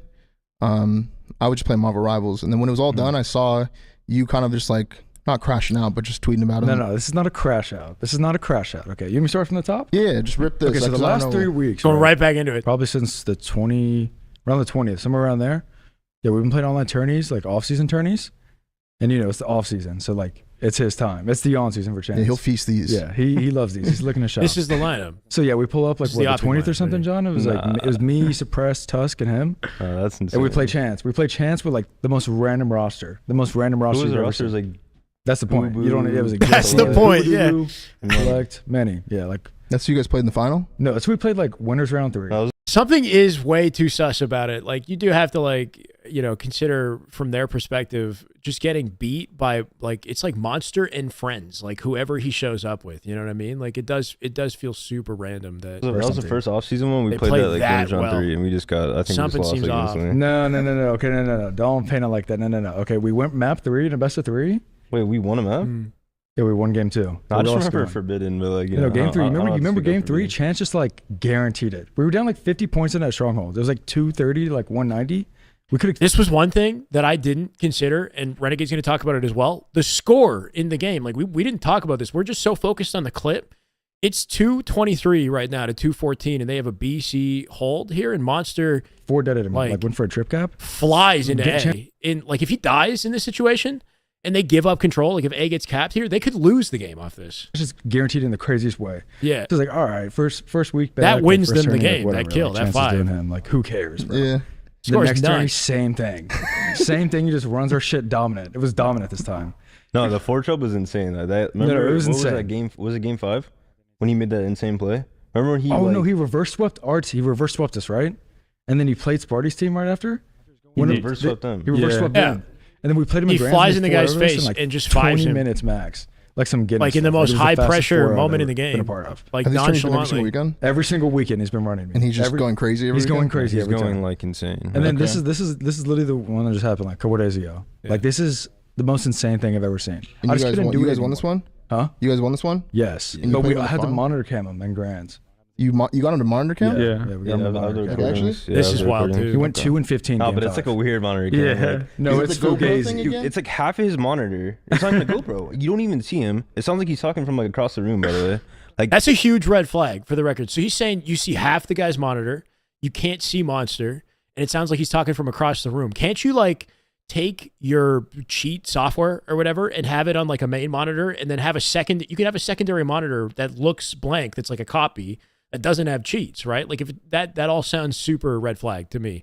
So I wish we could see that. Like they should be distributing the the monitor cam that Monster set out, because that doesn't sound like it would support him at all. You don't see him in the monitor cam. You don't like hear his voice really close. Yeah, and it's like half the monitor. No, it's half the bro. It's half the cam, and he's like screaming across the room. Yeah, he didn't play well. Like I don't even like know. Like I don't know if he's in the biggest room ever, but it's not real. So yeah, no, we lost to this. It's a red flag. Winners. We should see that. I'm kind of curious. Slayer. And me and John were just instant tweaking right after we like lost. Like you know how it goes. But like this time it was like actually like we got him, because like you cannot explain this. There's no like info, like no info or nothing. It made no sense. Yeah, for those of you guys that don't watch Halo, this clip's just weird because like I mean like he's just pushing on P side, just doesn't even care about his P door. He's like looking at John through the wall right here. Yeah, he's blindly looking at John through the wall. Has no idea. Well, no, John's I'm there. like playing P door. I guess like for people who like don't really know, like I'm playing that door that's called P door, and like I play for it like where like I know he like stops challenging me. I know someone's like in the fridge right here. I know he stops challenging. Like you'll see in a second. He stops challenging, and then like I slowly like think I have the timing right, because like there's like 2 dead still, and like he can't see me, they both can't see me, so I'm like I'm gonna hit from base, and then you'll see like Chance instantly just like plays for info that he stops looking at the P door and just looks through the wall. Yeah, he doesn't even check the P door. First of all, that's like insane. That's enough. what I thought was weird when I was watching this clip at first glance. And then he like picks up P1 because he thinks like I'm gonna like flank, and it's like, all right, bro, like. No. The crazy. Yeah, it's like if he's not cheating, he's got a very weird POV for a pro, you know? Like that's one thing that I think is like pretty significant, is anybody would check the door. Like even if you're making the read, you would still check the door. Like I don't know. It's just like a basic thing. You know what I mean? Like he never sees me, not one time. Never. It's just a weird POV. Look at that. He's playing for it. That's what we call blatant. Yeah, and so there's been a lot of speculation about this kid. For those of you guys that don't know, this Monster guy, he plays for it in a really weird way too. In the past, and had a lot of accusations over the past like 3 years of all the online Halo tournaments. Like I mean, he got banned in H1Z1. Yeah, he's banned in multiple games. Like, and people kind of just give him like second, third, fourth, fifth chances, and like we just no, it's like 25th. It's like the 20th. Yeah, this is it's bad, man, and it's. I just don't understand how he gets past like Halo Studios 343, whatever. Like if they did an investigation, like what did they do? How did he get past that? You know what I mean? Like something seriously went wrong. If this is the perspective of your pro players, like, you know, Formal saying he's getting second, third, fifth chances, like, I don't know. Really embarrassing for the HCS, to be honest. Yeah. To allow him, I mean, like, dude. What's happening? The past 2 years, like, he was taking any roster to the grand finals. Like, literally playing with anyone. He's playing with anyone, bro. Dude, it's 83 versus 83, like, any given weekend. Who cares, bro? And people were just, like, not batting an eye at it. And, I mean, like, it's just weird because all the pros were very vocal about it and posting clips every weekend about this guy. And I mean, there was a time. I guess we don't know the process, but is that it? Is it just like they use their anti-cheat system to say whether or not he's cheating? There's no like, I don't know, just like an interview or something. Like, what do they not have some other way to like suss him out? You know, other than just like reading their anti-cheat system? Because if that's what it is, then that doesn't seem like an effective form of investigation, especially considering we know the system is not always 100% correct, and people get banned when they're not cheating, like last shot, right? So I would hope to God, you know, that they did a little bit more than that to suss the man out. But when I don't know, we had someone from the HCS in a call with us, and I remember just going over theater and like just being like, bro, you're a former pro player. Yeah, 3 years is crazy. Like, this is fucking weird, right? And like, then he's just giving me, you know, the runaround, blah blah blah. But it's just like, I'm about to message that fucker actually today and just bring this up, but because I just forgot about it. Look at that. Wait, do you understand this clip, Matt? Does this make sense to you? Like, what happened here? I know I kind of like play it kind of bad, like the clip, but like he flicks the John's head and a little. Just watch his aimer the entire time. Watch his aimer the entire time. Look at his aimer. Look, watch, then play it. I'm talking over. I'm not tweaking right now. He said he was on 200 ping apparently. So his excuse was that he was on 200 ping. Yeah. Because apparently he's in his mom's house. You see that? Look at that. You see that? Yeah, that's. Yeah, and he just like flicks like straight, like it's in like a 220 like stronghold skill. Yeah. Yes, no, look how he plays that though. Like I feel like no pro player's playing like this. Like in this like kind of like pressure moment, like no one's playing like this. He just bulldozes me, and then he fives me in the most insane way I've been fived. Like that's that's when we knew we got him. That's when we knew we got him. Like he said he fives me in the most insane way I've been fived in Halo history. That's one of the big things that I didn't really like. We were looking at the clip and the gameplay. We're not thinking about the scenario and thinking about like, yeah, this is just like not how you'd expect a pro to play in a high pressure situation like this, like that icy. That's just wild. You know, Renegade's like dumbfounded by how he just got killed in this type of situation. It's interesting. Yeah, so I mean, like I tuned into the APG stream the other night when he was kind of like, I don't know, Mm-hmm. judging all these clips, and Monsker was in there defending the clips, I think, and you were like talking to him, right? Yeah. And like, it's kind of crazy the very next day that it comes out that multiple of his accounts are now like permanently banned on Halo. So yeah, not get a 5 though. It's pretty dark for Monsker. I mean, like, I don't know. I mean, I hope you find fucking help, brother. I actually kind of feel bad. Hope you find help because like, I don't know. This is a pretty insane sin this guy's living now. 100%. But Jesus Christ, Chance, this is fucked, man. Like it's just up. Like it's just kind of time for you to like do something else. Yeah, it's fucked. He's been doing it for just been. Yeah, that's the message that I saw. No, that makes me sad though. You know, like there is actually a serious problem here for the guy. Like if this is him cheating and lying for that long, like dude does need like some real help. You know, it's just I don't know. It's dark, man. It's dark. Red, like. Oh, I didn't see the 21, 24. I thought it was 24. Yeah, it says he's banned for 100 years. So he's gone. Yeah, I mean, I guess he could be back if like I don't know, whatever. It's not even like confirmed yet. It's not even like custom games though. Because there's like I was in APG's chat yesterday, and it was like, you know, Shad, you know him, right? Legend? Yeah. Shad, he's like, what is he? Is he like WG Shad or whatever? The European guy. I mean, he was whatever. before. I think he was like caught cheating or something. I don't know. I don't even know his name, but I think he was like caught cheating. Probably like, something like that, Jamie. Yeah. Custom games. Yeah. He banned in matchmaking and play customs. He wasn't cheating. Like someone who like mistakes were made. Play on his account. Definitely and, like, his on account the company side. So he wasn't actually cheating. No. I think they don't. So someone got into his account. No, I'm not gonna lie. I'm not gonna lie. It's actually hilarious. That might be a whole. Like, no, that guy that guy's been on Twitter just like, guys, I'm banned, and nobody cares, bro. There's like no like, no like even like being like no one even cares. And he's just like crazy, fighting on the timeline every day, just like, please unban me. Like no one even cared. Wasn't there another European pro that was like cheating like the first year? Shady? Yeah, Legend. Yeah, Shady. No, so okay, so Legend says that supposedly this guy's not cheating. So if you guys don't know, I don't know Shad very well, and Bound like is making a really funny point because he does actually like he's been fighting for his career for I want to say like a year now, and people don't know him well enough to like give it juice and support. I don't really follow him either, right? So Legend I think said that supposedly the guy didn't cheat, like somebody played on his account and cheated instead. Like Legend seems to be convinced that he's like not cheating. I think he was caught cheating. That sucks. But like he was banned in matchmaking and playing custom games. You Yeah. can be banned in But matchmaking and play customs. He wasn't cheating. Like Here. someone who like cheated play on his account and like his account got banned. Wait, so he wasn't actually cheating? No.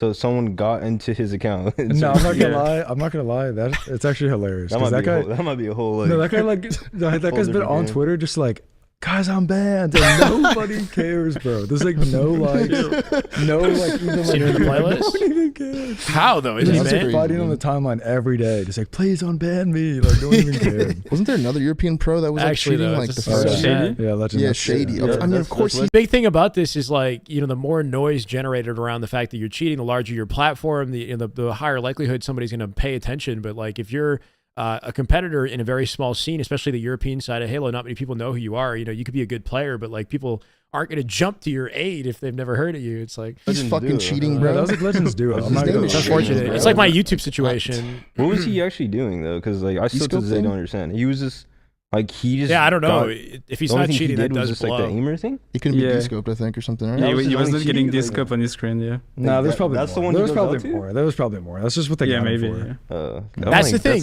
That's insane. That's the one. The thing with Shady is we don't, the issue is if you're cheating in one way, we don't know what else you could be doing. So your whole career is screwed. You pick like. That's the one you pick. This is weird. He just wants to look like he's like insane cross map. Like, I don't know, that's wild. Can't makes no de-scope sense. him. Yeah, I mean, this is fucked. Like I said, it makes the Legends HCS look duo, really bad. Seeing as though he Yeah, was, Shady. I mean, goddamn, on broadcast every weekend in the grand finals of every HCS online tourney before. I mean, like I got to feel bad for like, you know, the kids Just that are chilling. missing out We're on watching that the pool play Optic spot podcast, and Beatrix. the Feel free to hang out. travel and the How you hotel been? and that like fun like Did you pro sim finish? that they've been playing Did you get Halo back their into whole Halo life 3 for. campaign? Because this guy is just like ruining it.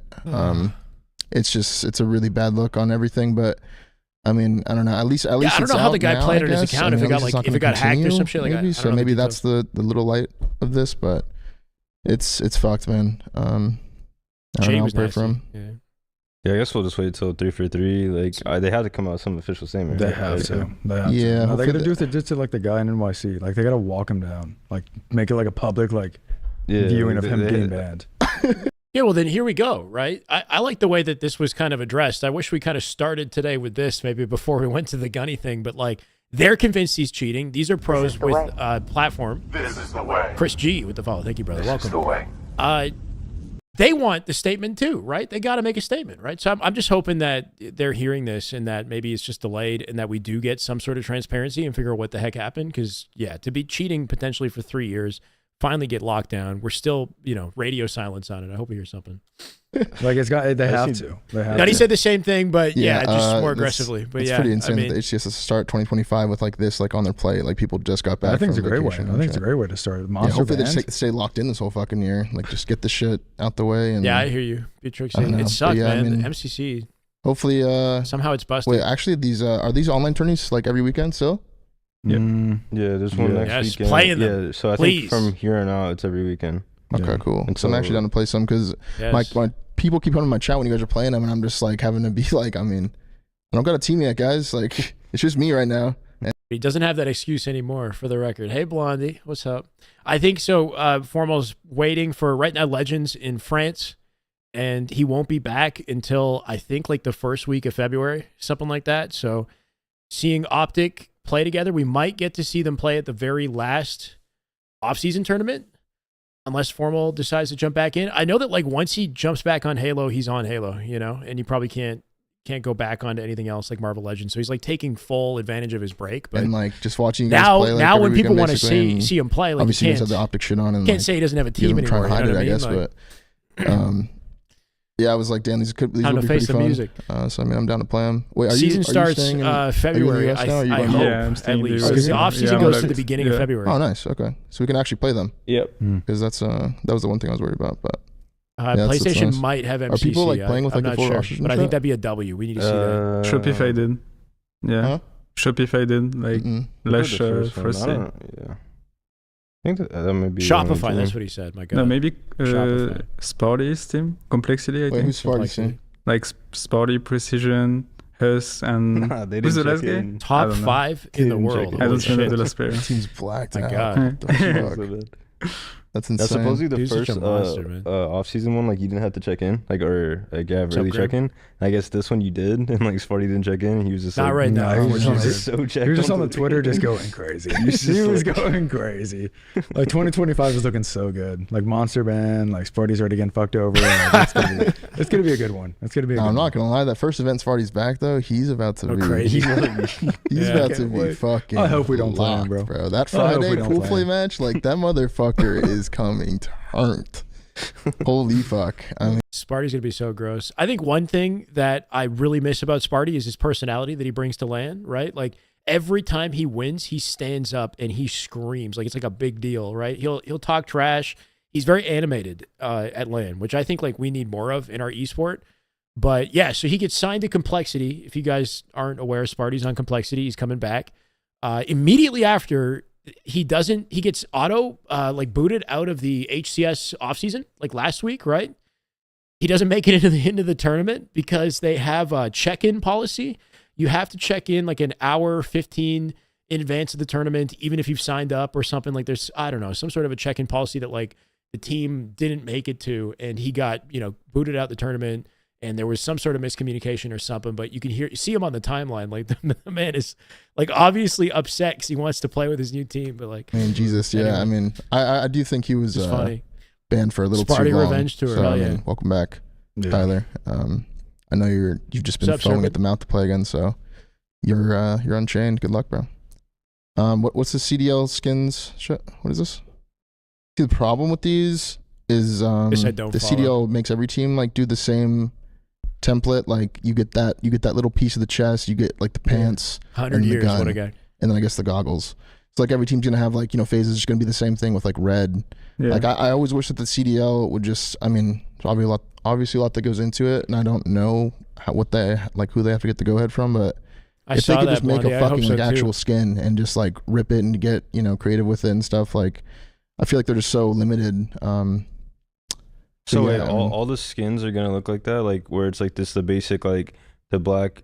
Yeah, can you pull up another one, Matt? away, is it away white or whatever? I don't know, but like it's just that chest piece that's just Yeah, gonna like be the give them only like a little difference? template, I think, that they could fuck around with. Like they always look like this. Past couple years, like I feel like it's not even. I feel like it's the best looking one that they've had. I mean, it does look good. Yeah, like Yeah. the green looks good. I like the pants. Is it like the wall? Yeah. Like is the middle of the wall? I can't. My vision's bad. Is it like a wall in the middle? You know what I mean? Can't really tell. I think it's pretty nice looking. I know the ones in the passive just. Yeah, been it's just pretty I was basic saying and it's hard to bland. justify Those like green and getting white. into Halo put- with the pick state that of the picture, Matt. esport, like Open that. Apex, There's, like, Call of everyone's- Duty. Maybe start Like, there. see that like little Love like, to see 'em in section Halo. they get basically. Like everyone Yeah, kind of gets the same. You can put color on it basically. Hmm. I feel like. It's Oh yeah, pretty that was good. last year's, right? Yeah, I don't know. Or yeah, I think that was last year's. Like I said, I don't know what they have to do to make that shit happen, but it'd be a lot cooler if they could really just kind of go wild on their skins and do whatever the fuck they wanted. Halo. What's this year? Is this year one? Wait, is that a new skin? I think it's year one. I think that's year one, and then the one you're rocking right now, Ben. Yeah, I mean we've gotten, I think each team has gotten like four or five like Yeah, different that's sets of skins, and like in Halo you can actually kind of work with kind of whatever you want. Mhm. Like SSG had some cool ones. I know FaZe had some cool They've ones. unlocked it now, so Like, you I can really mix like and the white match and like green the one we armor. I did. think it's fine now. Yeah, I think Halo just kind of gives them a little more freedom, a little more leeway to like do. Took what a they while to want. get there. But yeah, I guess go get those skins. Is others out yet? Hey, what is that card to the? Yeah, It's a random Jeep. It's like What the hell? What is that card to the right? You see that? Is It's not Halo. That's in Halo. there a No. weapon next to you? No, It's I like a think it's Jeep or something. Like what is Kinda that? lit. I think it's like a Tesla in the back right there to the left, like a Cybertruck. It's a Cybertruck. That's a Cybertruck back there. This episode of the podcast is Thank you, keeping Grim. well. By the way, I appreciate it, man. I hope you I saw a lot of positive comments on the Renegade video, by the way. So I do want to do more of that, like that specific thing that we did with Renegade. The same thing for Bound. I wanted to call him like the most psychotic POV on Optic. Like I'm thinking of like clickbait for each one of the players on the team, and we give all of them a breakdown, the same as what we did with Renegade, basically. And then when Lucid drops the SSG announcement, we do a Lucid one. But yeah, I don't know. We saw it, like there's not a lot of comment interaction on the Renegade video, which is the one thing that, like, some of my other videos, you create like a discussion, but people seem to like it. So I was thinking we just break down, do the same type of thing for like all the pros. Switching roles here or subjects here, but Akave Like, Esports. I guess if you start with Let's you, go. Thank you. like- Welcome. because the people are gonna want to know the shit. So obviously you guys had like a lot of success last year, just reigning world champions. But you guys obviously still decided to come join. Like, kind of walk me through the process of like. Yes, 100%, man. We still got to make a video about that at some point too. I just keep. I don't know. I went right back to Halo World. You know, it's like I want to talk about the hack situation in a proper video too. Really not much, whole lot to say. I feel like it's kind of like a pretty obvious thing. You know, it felt good. I mean, when obviously to have like a super dominant season. You know, finish with a 3-peat, win a ring. But I mean, I feel like it's pretty obvious with like a whole business career and just like coming to Optic. You know what I mean? Like it just, especially in like year 4 Halo Infinite, there's not a whole lot that we can achieve like career wise. And I feel like just taking on something like a new journey like this, like joining Optic, is just it not only like pushes ourselves to be better, but like there's so much for us to like be able to gain from it. It's just like super cool opportunity. I always wanted to be on Optic personally as a kid, and just even like watching content and stuff, super cool. So I mean, it's Optic. You know what I mean? It's Optic's like the main drive. Welcome in. With you. You know what I mean? Like, I know we've always been cool. Legend brings up a really good point about why they make the shift to Optic that I think a lot of people don't consider. Like, you know what? I'm just gonna drop this guy. Like, who the fuck is this guy? But you'll see. Fucked up. Yeah. But yeah, I mean, just taking this opportunity, really trying to push ourselves and just, like, be great. So. Hell yeah. Same for me. Like, I feel like people in Halo make this mistake a lot. Like, when they win like Worlds, for example, they don't make a team change, and like in the next season they like struggle to make a good season, I guess. Yep. And like, even though we had like a very successful season, I don't want to make this mistake of like not making a change and then struggle again. I just want to make like the best team as possible, and like that's why we wanted to join you and I love that answer. No, I like that answer actually. Yeah. I mean, I think a lot of people don't fully consider that. Like, let's like jump into the past for a second. How many times have you seen a Halo team dominate for a year and then just keep on dominating, especially in like modern Halo esports? Like Optic struggled with this. They had a great year and then they struggled to get right back to the same level that they did with Optic. Same with FaZe. FaZe came in, won a world championship, and then had a very inconsistent year that followed, right? So I think that's a really good point, because two things happen, and Formal brought this up as well coming out of the Optic like stint that they had, is there's complacency that happens when you win a world championship, because you've done it. Like, you've won the world championship. You're the best in the world. There's no further to go. The only way to go is down. And the other thing is pressure, right? It's complacency and it's pressure, because once you win the world championship, you are in the spotlight. Everybody wants to freaking kill you. They're studying your strategies. Like, you're the team to beat. You know what I mean? So it's very difficult to maintain your dominance as the same team after you win a world championship. So like, even though SSG had an incredible year, they dominated, they peaked. Yeah, they hit the world championship. Maybe they could have rode it out another event. Who knows? But I love that mindset from Legend, because what it does is it resets the roster entirely, right? Like, resets the mental. There's no complacency. They're hungry again. They got new challenges, new opportunities. This is if anything, a better chance for them to dominate all over again, rather than trying to maintain the same level of chemistry, the same level of like, you know, the peak that they achieved. It's and we talked about this briefly with like Michael Phelps, where I think I saw something about him being like depressed or whatever, because like, you can only be a champion for so long. And when you're the champion, the only direction to go is down, right? And that's a difficult pressure to wrestle with and to realize. So I love that from Legend. It just keeps them hungry, right? It keeps these boys hungry, keeps them guessing, keeps them learning and improving. I mean, John's pretty good. So. Yeah.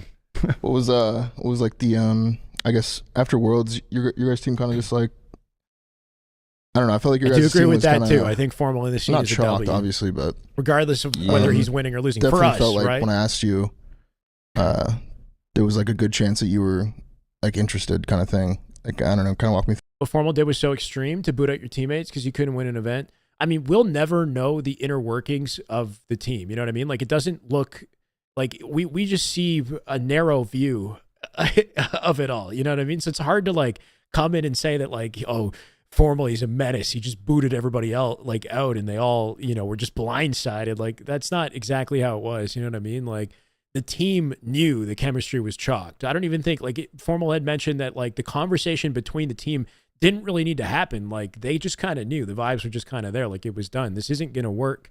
And Formal has a mindset of like, we're winning or bust, you know, like, I'm here to win. they're all there to win, you know? So I think they can understand and appreciate the mindset. Like, as unfortunate as it is for us who's kind of developed relationships with the team and with the players, it's like we love seeing Lucid on Optic. That's like what Lucid has been for us throughout the entirety of Halo Infinite. It's like Lucid is Optic, you know, but that's not like reality, you know. Unfortunately, like if you're not winning, changes need to happen. And I think seeing Lucid on SSG will be just as exciting, honestly. This is the way. Grim, thank you for the follow, brother. This is the way. I'm looking forward to that. I'm looking forward to the rivalry and the storylines and like everything that comes from it. But you know, it's unfortunate seeing a team that you enjoy break up. But like if the vibes aren't there, if you're not winning, these guys are like, it's business in the end of the day. Like you got to find the roster that gives you the dub, you know, instead of just like, how it was just like leaving phase and the shit. I don't know. Yeah, I feel like this. And it's not what happened. Like, yeah, it's also not what happened. But anyway, Blondie, I'm just trying to say is I feel like our vibes are so good, and like we're still like people see like a very narrow slice of the picture. Like, it wasn't necessarily like chalked, but like we just not getting the results we really wanted at the end of the day. Like I feel like the players, like, or at least those three, including me, like if we're not winning, it's like why are we teaming in a sense? But it's like if we're like our objective is to win, and if we're not winning, it's like. Kind of. It's easy to put the blame on the guy who stays on the team, but like you know, like we don't know the full details of the situation. They knew it, and if you're an Optic fan, you know that Formal's been with Optic for what, like upwards of a decade at this point. Like he's not going anywhere. He's Optic or bust. You know, we all kind of realized like, hey, like we should just kind of like look for ourselves and like you know, and try to get a team. And then obviously I was trying to team with you, but I didn't know your situation. I don't know if you're gonna like, you know, still want to play. It's the most interesting off season we've had, like but waiting a little bit. It's done now. And, like can we just wrap it up? You know what I mean? Like we've been in off season for a new vibe, new energy. It feels like 4 months, especially teaming with DC now. Like I don't know. I just want to show up to every tournament and dominate. Like that's my plan, and like that's what I'm gonna do. Like I just want to dominate. I hate losing, dude. Like I feel like losing last year, like getting like I had like a 6th place. Like I haven't played 6 in forever, and it's like like. I don't know. I can't do that. Yeah, I mean, the results. The team you were on, obviously with PJ and them, they've been playing for a long time. They've won a fuck ton. So when they're not winning, like they're definitely the types that would think, you know, like this is our fault that we're not winning. Like obviously that trio has won so much together. They're gonna think like, you know, like no, you guys are trolling, but they're gonna get fucking mad at it. So.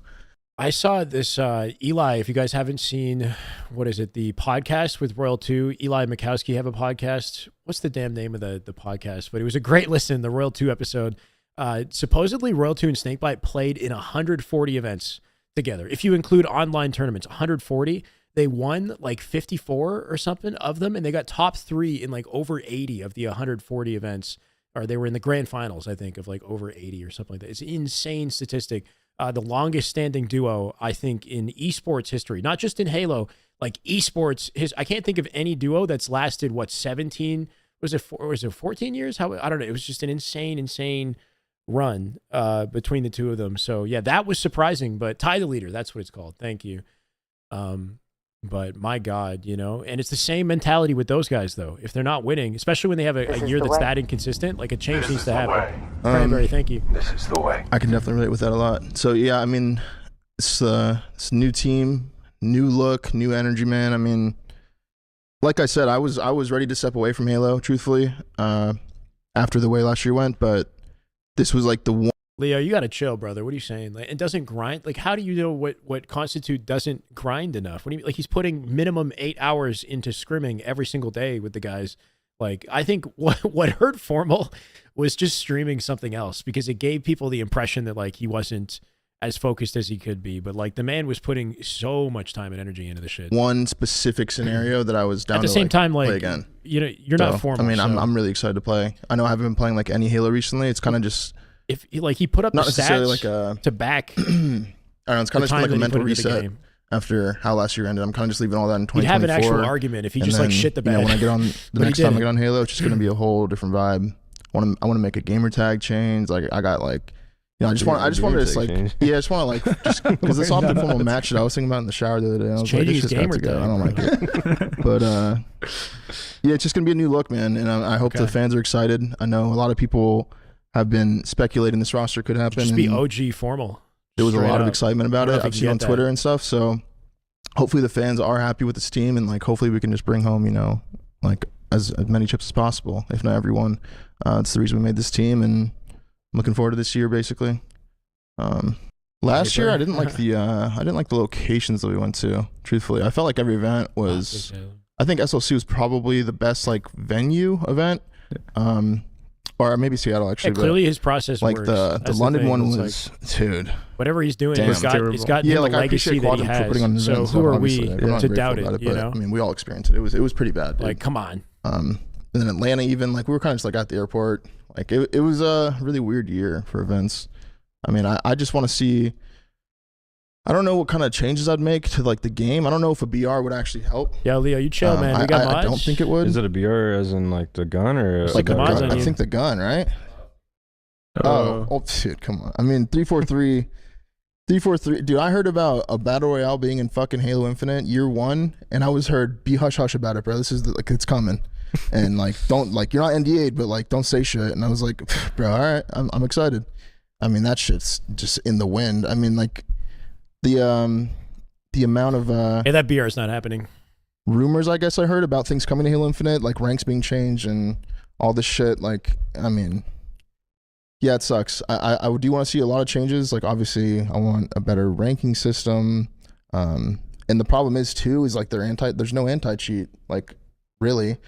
Like, the first year of Infinite, while you guys were scrimming, I was getting stream sniped with this kid that could change his name to racist shit and was fucking hacking on me every day. Yeah, like, just, and he would promote his hacks.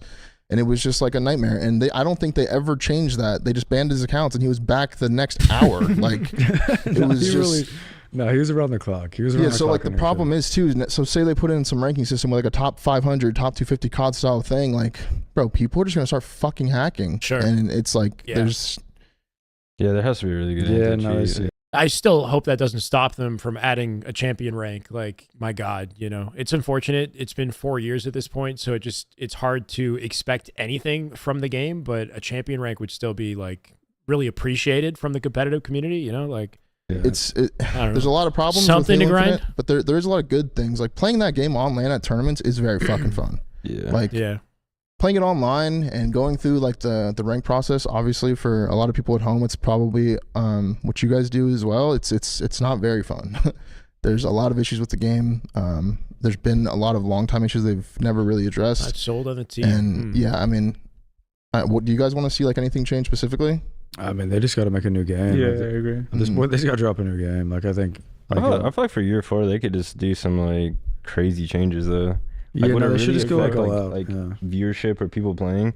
If they like did some like I'm down to like squad wipe every map. Yeah, like, no, they should just get rid of every. Like map. every single map start with like 6 brand new maps. Yeah, like a fresh slate. Just my like expectations are so low for this happening, to make it like feel a bit new and like refreshed. Because like what we're playing right now is what we were playing last year. Like exactly. Yeah. Like nothing. the year before. Like Well, I guess year not 3. before, I'm saying year 3 and year 4 Yeah. are like gonna be the same thing. I feel like that's like there needs to be some sort of like change and make it like at least interesting for the people who are still playing like day to day. I mean, we were getting like. Broward uploaded a video recently with Renegade going through different maps. I think they talk about this a little bit later. He was talking about like Guillotine being one that he liked, Anthracite, and then I think Remnant, like 3 maps from the Forge Hub tourney that might have some ranked competitive potential. It's a shame. It's like there are maps that people want to try, would like to see in ranked. I would love to play as well. It's just, why isn't it getting done? You know, we get midship for a week, and unfortunately midship isn't performing to standard. They remove it, and we still haven't heard about midship, so it just seems chalked, right? Like what's happening with Origin? There's so much opportunity to take what we have with Infinite and to like revitalize it, you know, to just add things to it to make it exciting without actually adding new content to the game. You're just taking what's already there and like repurposing. So it's a shame. Thrust start would be interesting. Chat, are we for that? Thrust start? Do we want that? Is that a yes or no? Like 2 maps or something like it's that. It's nerfed now too. It's kind of there's new maps, right? Yeah. It's not as fun to use they're bad. with the nerf. Do you like those works maps? better? There's only one. No, there is Fortress and Midship. Oh yeah, let's go with midship. Midship's not getting in. Oh really? No. Okay. Midship's not getting in? No. It's like Halo's been abandoned. Is it? Yeah, like the studio is focused on like what's next, and then what's left to work with the game just seems like a very limited, small team is the impression that I'm getting, that like they can't seem to make significant moves in a short period of time. We do have some sort of an update to look forward to this February, supposedly, that is comparable in size to the December update that we got. Remember when we got third person mode and midship and fortress? I guess that was the December update. Something of that size is coming out in February. So it could be them bringing back Origin or taking a Forge Hub map, bringing it into the playlist. Like that could happen in February. And if any map like is going to be in tournament, it would have to be there. February is like arguably kind of late to bring a map into the game that's going to go into tournament. You know what I mean? It's like we're starting to run into an overlap with players not having time to practice for competition as well. So it's just, I don't know. It's tough. My expectations are low. I don't know, because I thought they just moved it because it was buggy, but like they still plan to like put it in. I didn't know that. Midship is horrible though.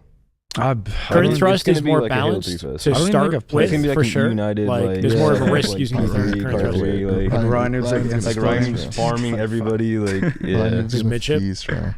Yeah, see this video. Thing about thrust is like Fortress. So I feel like it would just kind of feel like a bad Halo 5. I don't know, like the way thrust works and Infinite's movement. It's like we're trying to. I don't know. It's just why not just play Halo 5 at this point? Like, really? Yeah, I think Fortress Slayer is like really bad, but I think thrust feels kind of awful. Yeah, because I'm it's like it's more balanced, but it's not more fun. I feel like the more you understand how to play it, the better the version of the thrust. Makes sense. What game types is it? CTF and Slayer. No, but Slayer's not going to be in it, I don't think. I think it's just flag. Nobody likes Slayer. That's confirmed? There's a sniper. I think so. Is there one sniper too? Just two. There's two snipes. What do you think of it, Matt? Just like looking at it, because like you haven't played. Yeah, I mean like visually, like just like kind of ruins vibe. I mean, that's kind of vibey. What was that? Little Game of Thrones? What was that? Hold on, like a Skyrim village. Hold on, yeah, I'm down with that. Good slide on. Like the forger that made that, I'm down with that. He's like, fuck this. I'm putting this in. That looks cool. Let it play.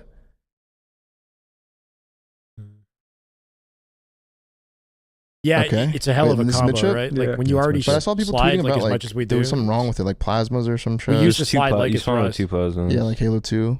And I think it's just bugged on Xbox, so that's why they took it out. But I'm not sure if it's actually out of comp. Did you guys try this? I have not. I played it in matchmaking when it dropped. It's horrible. It's bad? Yeah. Like just because of the bandit or just because of the map? No, it's just because of just like the map. Like it's literally Halo. Like it's like a Halo 3 map. Like the Halo 3 map, it's literally played like that exactly, but with like sliding and stuff. Yeah, actually. Bro, I did not play it enough to have an opinion. I didn't think it was horrible. I played it like 3 times, and I enjoyed it for the 3 times that I played personally. I know Lucid has an issue with the plasmas. Like if they change that in some way, maybe the map has potential, but I don't know. I don't think it's. I think it's too early for me to say it's horrible. You know, like I'd like to still try it again. It's weird with G slides on this map. Yeah. What the fuck? It is a little. Because in Halo 3, everyone's walking around and shit. And I'm getting hit with like the most insane like insta-splodes. Wait, Ryan is feasting on that. Ryan is so happy. What the hell? He saw the double sticky spawn. Like he definitely got on like. Ryan Noob is one of the like few people that's been like adamantly defending the 2 sticky spawn. Maybe they do 1 sticky. What the fuck? Lucid made his tweet, and then Ryan Noob is there like in the comments. What'd that say? Justifying the oh my god, stickies. Oh, thank God, I was like, he literally made it, and then I think it's just a little too easy. Wookiee cookies. It looks good. I haven't played. I have legit been on Halo since I think. Honestly, what do we think about Truth? The thing is, it's like I don't know if I'm a fan of faithfully recreating these maps like to a T. I feel like this map is really pretty, and it's like a I want to say near identical like recreation of Midship. It is a little bit bigger, but they really tried to make a faithful recreation versus like having something that was Midship inspired, you know, that was similar in design, but unique in its own way. And the size of the map and the layout is just unique and supports Infinite's gameplay maybe a little bit better. You know what I mean? Like, I don't know. That's why I also wouldn't take Truth and just copy paste it, but is there something like in between Truth and Midship that is unique to Infinite that just works well for, you know, I don't know. Me and John duo, we had like some weird like blacked out duo matchmaking thing for like a little bit. And then I don't know if it's as simple as making it bigger. Yeah, I think that was the last time. But it is kind of like a small map. Truthfully. Starboard, I was not a huge fan of. So the big issue with Starboard, I mean, visually, like graphically, I prefer the Covenant design first off. And I know that affects performance, which sucks. Starboard's like bottom mid. I think they changed it though. Like the developers like added new things to the map, but bottom mid was like super open. It was just a death pit. Like there was a space where you had to like jump to even get to bottom mid to begin with, and there was no cover whatsoever, making that area of the map completely useless and forcing you to just play the perimeter the entire time till you could get to top mid. So I don't know, like in Halo 5, what I loved about Truth was I could finesse like top mid to the floor and then get to P1, get to car, and still play my life if I was like skillful, you know, in the center of the map. Like there were options that I had to be the most difficult kill. You had these like blast shields as well on top mid that you could access from like both sides and kind of stand behind them. If you shoot them enough, they could break. Like, I don't know. The dynamic there was satisfying. I just wanted to like refresh my mind, play some COD, but now I'm on the Marvel Rivals kick. Like, yeah, been the nice. frames like, it's gonna make me excited to like get back on Halo. You know, like I don't know. I'm kind of looking forward to it. But yeah, those maps look good. I guess. I mean, I don't know. I mean, team is never not emphasized in Halo, though. That's for sure, Risen. But I do think that you got a point. So he's saying thrust leans away from team and into individual. I think Halo plays best when team is emphasized. Maybe I'm just being old, but static sets in H2, or the emphasis in decision making, moving in H3, arena team-based shooters have a dance that is best when the team is emphasized. I think there's like some validity to that. I find that the competitive, like today's competitive crowd loves the individual nature of like Halo 5's gameplay. It's still team-based. You still had to be really efficient with your team or else you wouldn't win. But yeah, it did lean more to like one player could do so much more, you know, on the map. And for matchmaking, that was kind of satisfying too, in my opinion. Like when you have a game that's like super heavily reliant on team play, then it's harder to carry, you know, to be that one guy that pops off if you're solo queuing. Halo 5 as a solo queue player was a more satisfying experience. No, I think Fortress you could make it work. Coming around to me. I think it'll be it'll be decent. What was the best year of competitive Halo? I mean, I think all of our answers. Actually, no, I think my answer will be different than all theirs. So I'll let you guys go first. I mean, like, I've only been playing since what? Like the best year, of like, or the best like individual. I don't know. Like the best competitive Halo. I think Infinite is in a solid spot. It doesn't need to have the thrust start. Definitely competitive Halo. I'd rather just have new maps. This is the peak of competitive Halo. Right I mean, here. year one, no, don't think so. Not Infinite. All time Halo. Like, what do you guys think? You guys think it's like?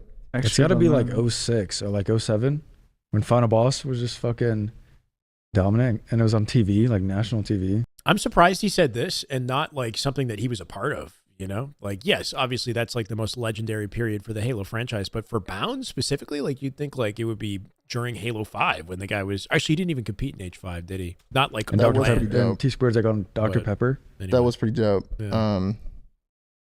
Yeah, seeing them all like on the 4 tube TVs. Yeah. No headphones. All yeah. just shit talking to each other. Yeah, that was pretty vibey. I mean, like I would say, I don't know, Grip. The year I fell in love with MLG was like probably 09. Like 09, me watching like maybe 08, 09 era, like watching Halo 3 events and seeing all these pros, like, oh dude, like you just wanted to be there. Like you really did just want to be there. You wanted to be the Walshy, the Ogre 2, the T-Squared, you know, the Snipe Downs. Like you just wanted to just be in their shoes and be playing Halo, because I felt like everyone was fucking playing Halo like at that point. And they were basically like superstars. Like that was when T-Squared got the Dr. Pepper deal and Walshy got a Red Bull deal, and back then that's fucking massive, bro. That shit was not happening. Like that shit was wild. The way that pros were treated was like so respectful to what they had accomplished as well. Like the way that MLG did it made it so exciting. You know what I mean? Like they had this whole TV broadcast type setup around it, and they would have like player storylines, and just everything was deeper and more involved. And the players were celebrated in a way that I feel like they're not today. And it was exciting to be in, like you wanted to be Walshy, like he's saying, you know what I mean? Like but it's also a product of its time though, Viltrumite, you know what I mean? Like we were building to something we thought was going to be so incredible. Then the industry like boomed and became super saturated. And now it's all like, you know, there's like politics and there's just, I don't know, it's just not as simple today as it was back in the day, you know, but there was just something that was so beautiful, grassroots, and also like exciting about like, they had so much respect for the achievement of being a top player, and you wanted that achievement. You know, you could look up to it and aspire to it. But today, it's not like romanticized in the same way. You know what I mean? Like I don't know. It's just everything about it is like more tame and not as like I don't know. Yeah, that was a crazy era. That was when I really kind of decided, like, I don't know how we capture that in Halo again. And yeah, I mean, fuck. I feel like the personalities were also. This is not like a shot to the competitors, but like back then the personality was different too, and I think maybe it was also just a product of his time. Like they used to call out by yelling at each other across the fucking TVs without mics and like headsets, right? So like. You had to have like a bold personality and be, very communicative to like to thrive in the esports. So I don't know. I kind of miss that aspect of it too. Like the trash talk, just the way that the pros carried themselves at the top level. They, I guess it might be a little biased. I feel like the best year of competitive Halo that like I've played in, like through like at least Halo 5 and Infinite. I feel like year 2 Infinite. I don't even know, Giddy. And like year 3. Like year even last year. Year 2. The one you won Worlds in? Yeah. No, 2024 is pretty good. That was like a mixy season though. Like even last year, I feel like there's so many like game 5. Like I feel like it's just getting so competitive at this point, especially with like Halo Infinite being out for like 4 years now. Like I feel like this year coming up is just gonna be like the most insane year. I feel like competitive. No, I'd agree with that. Like, everyone's gonna be so good. Yep. Like if you play even right now, like everyone's good. Like yeah, it's been out for a while now. I mean, yeah, that's the thing is like everybody has really high expectations for Optic, but the game has been out for a while. It's more competitive than Halo's ever been as far as like we don't know who's gonna win. I do think Renegade brought up a great point for, was it year 3 with the BRs, the year that FaZe won, and it's not just because FaZe won, like that year was probably the most competitive year for Infinite, right? Like if you think of who won, because SSG just dominated the last year. Even though it was competitive, they still dominated.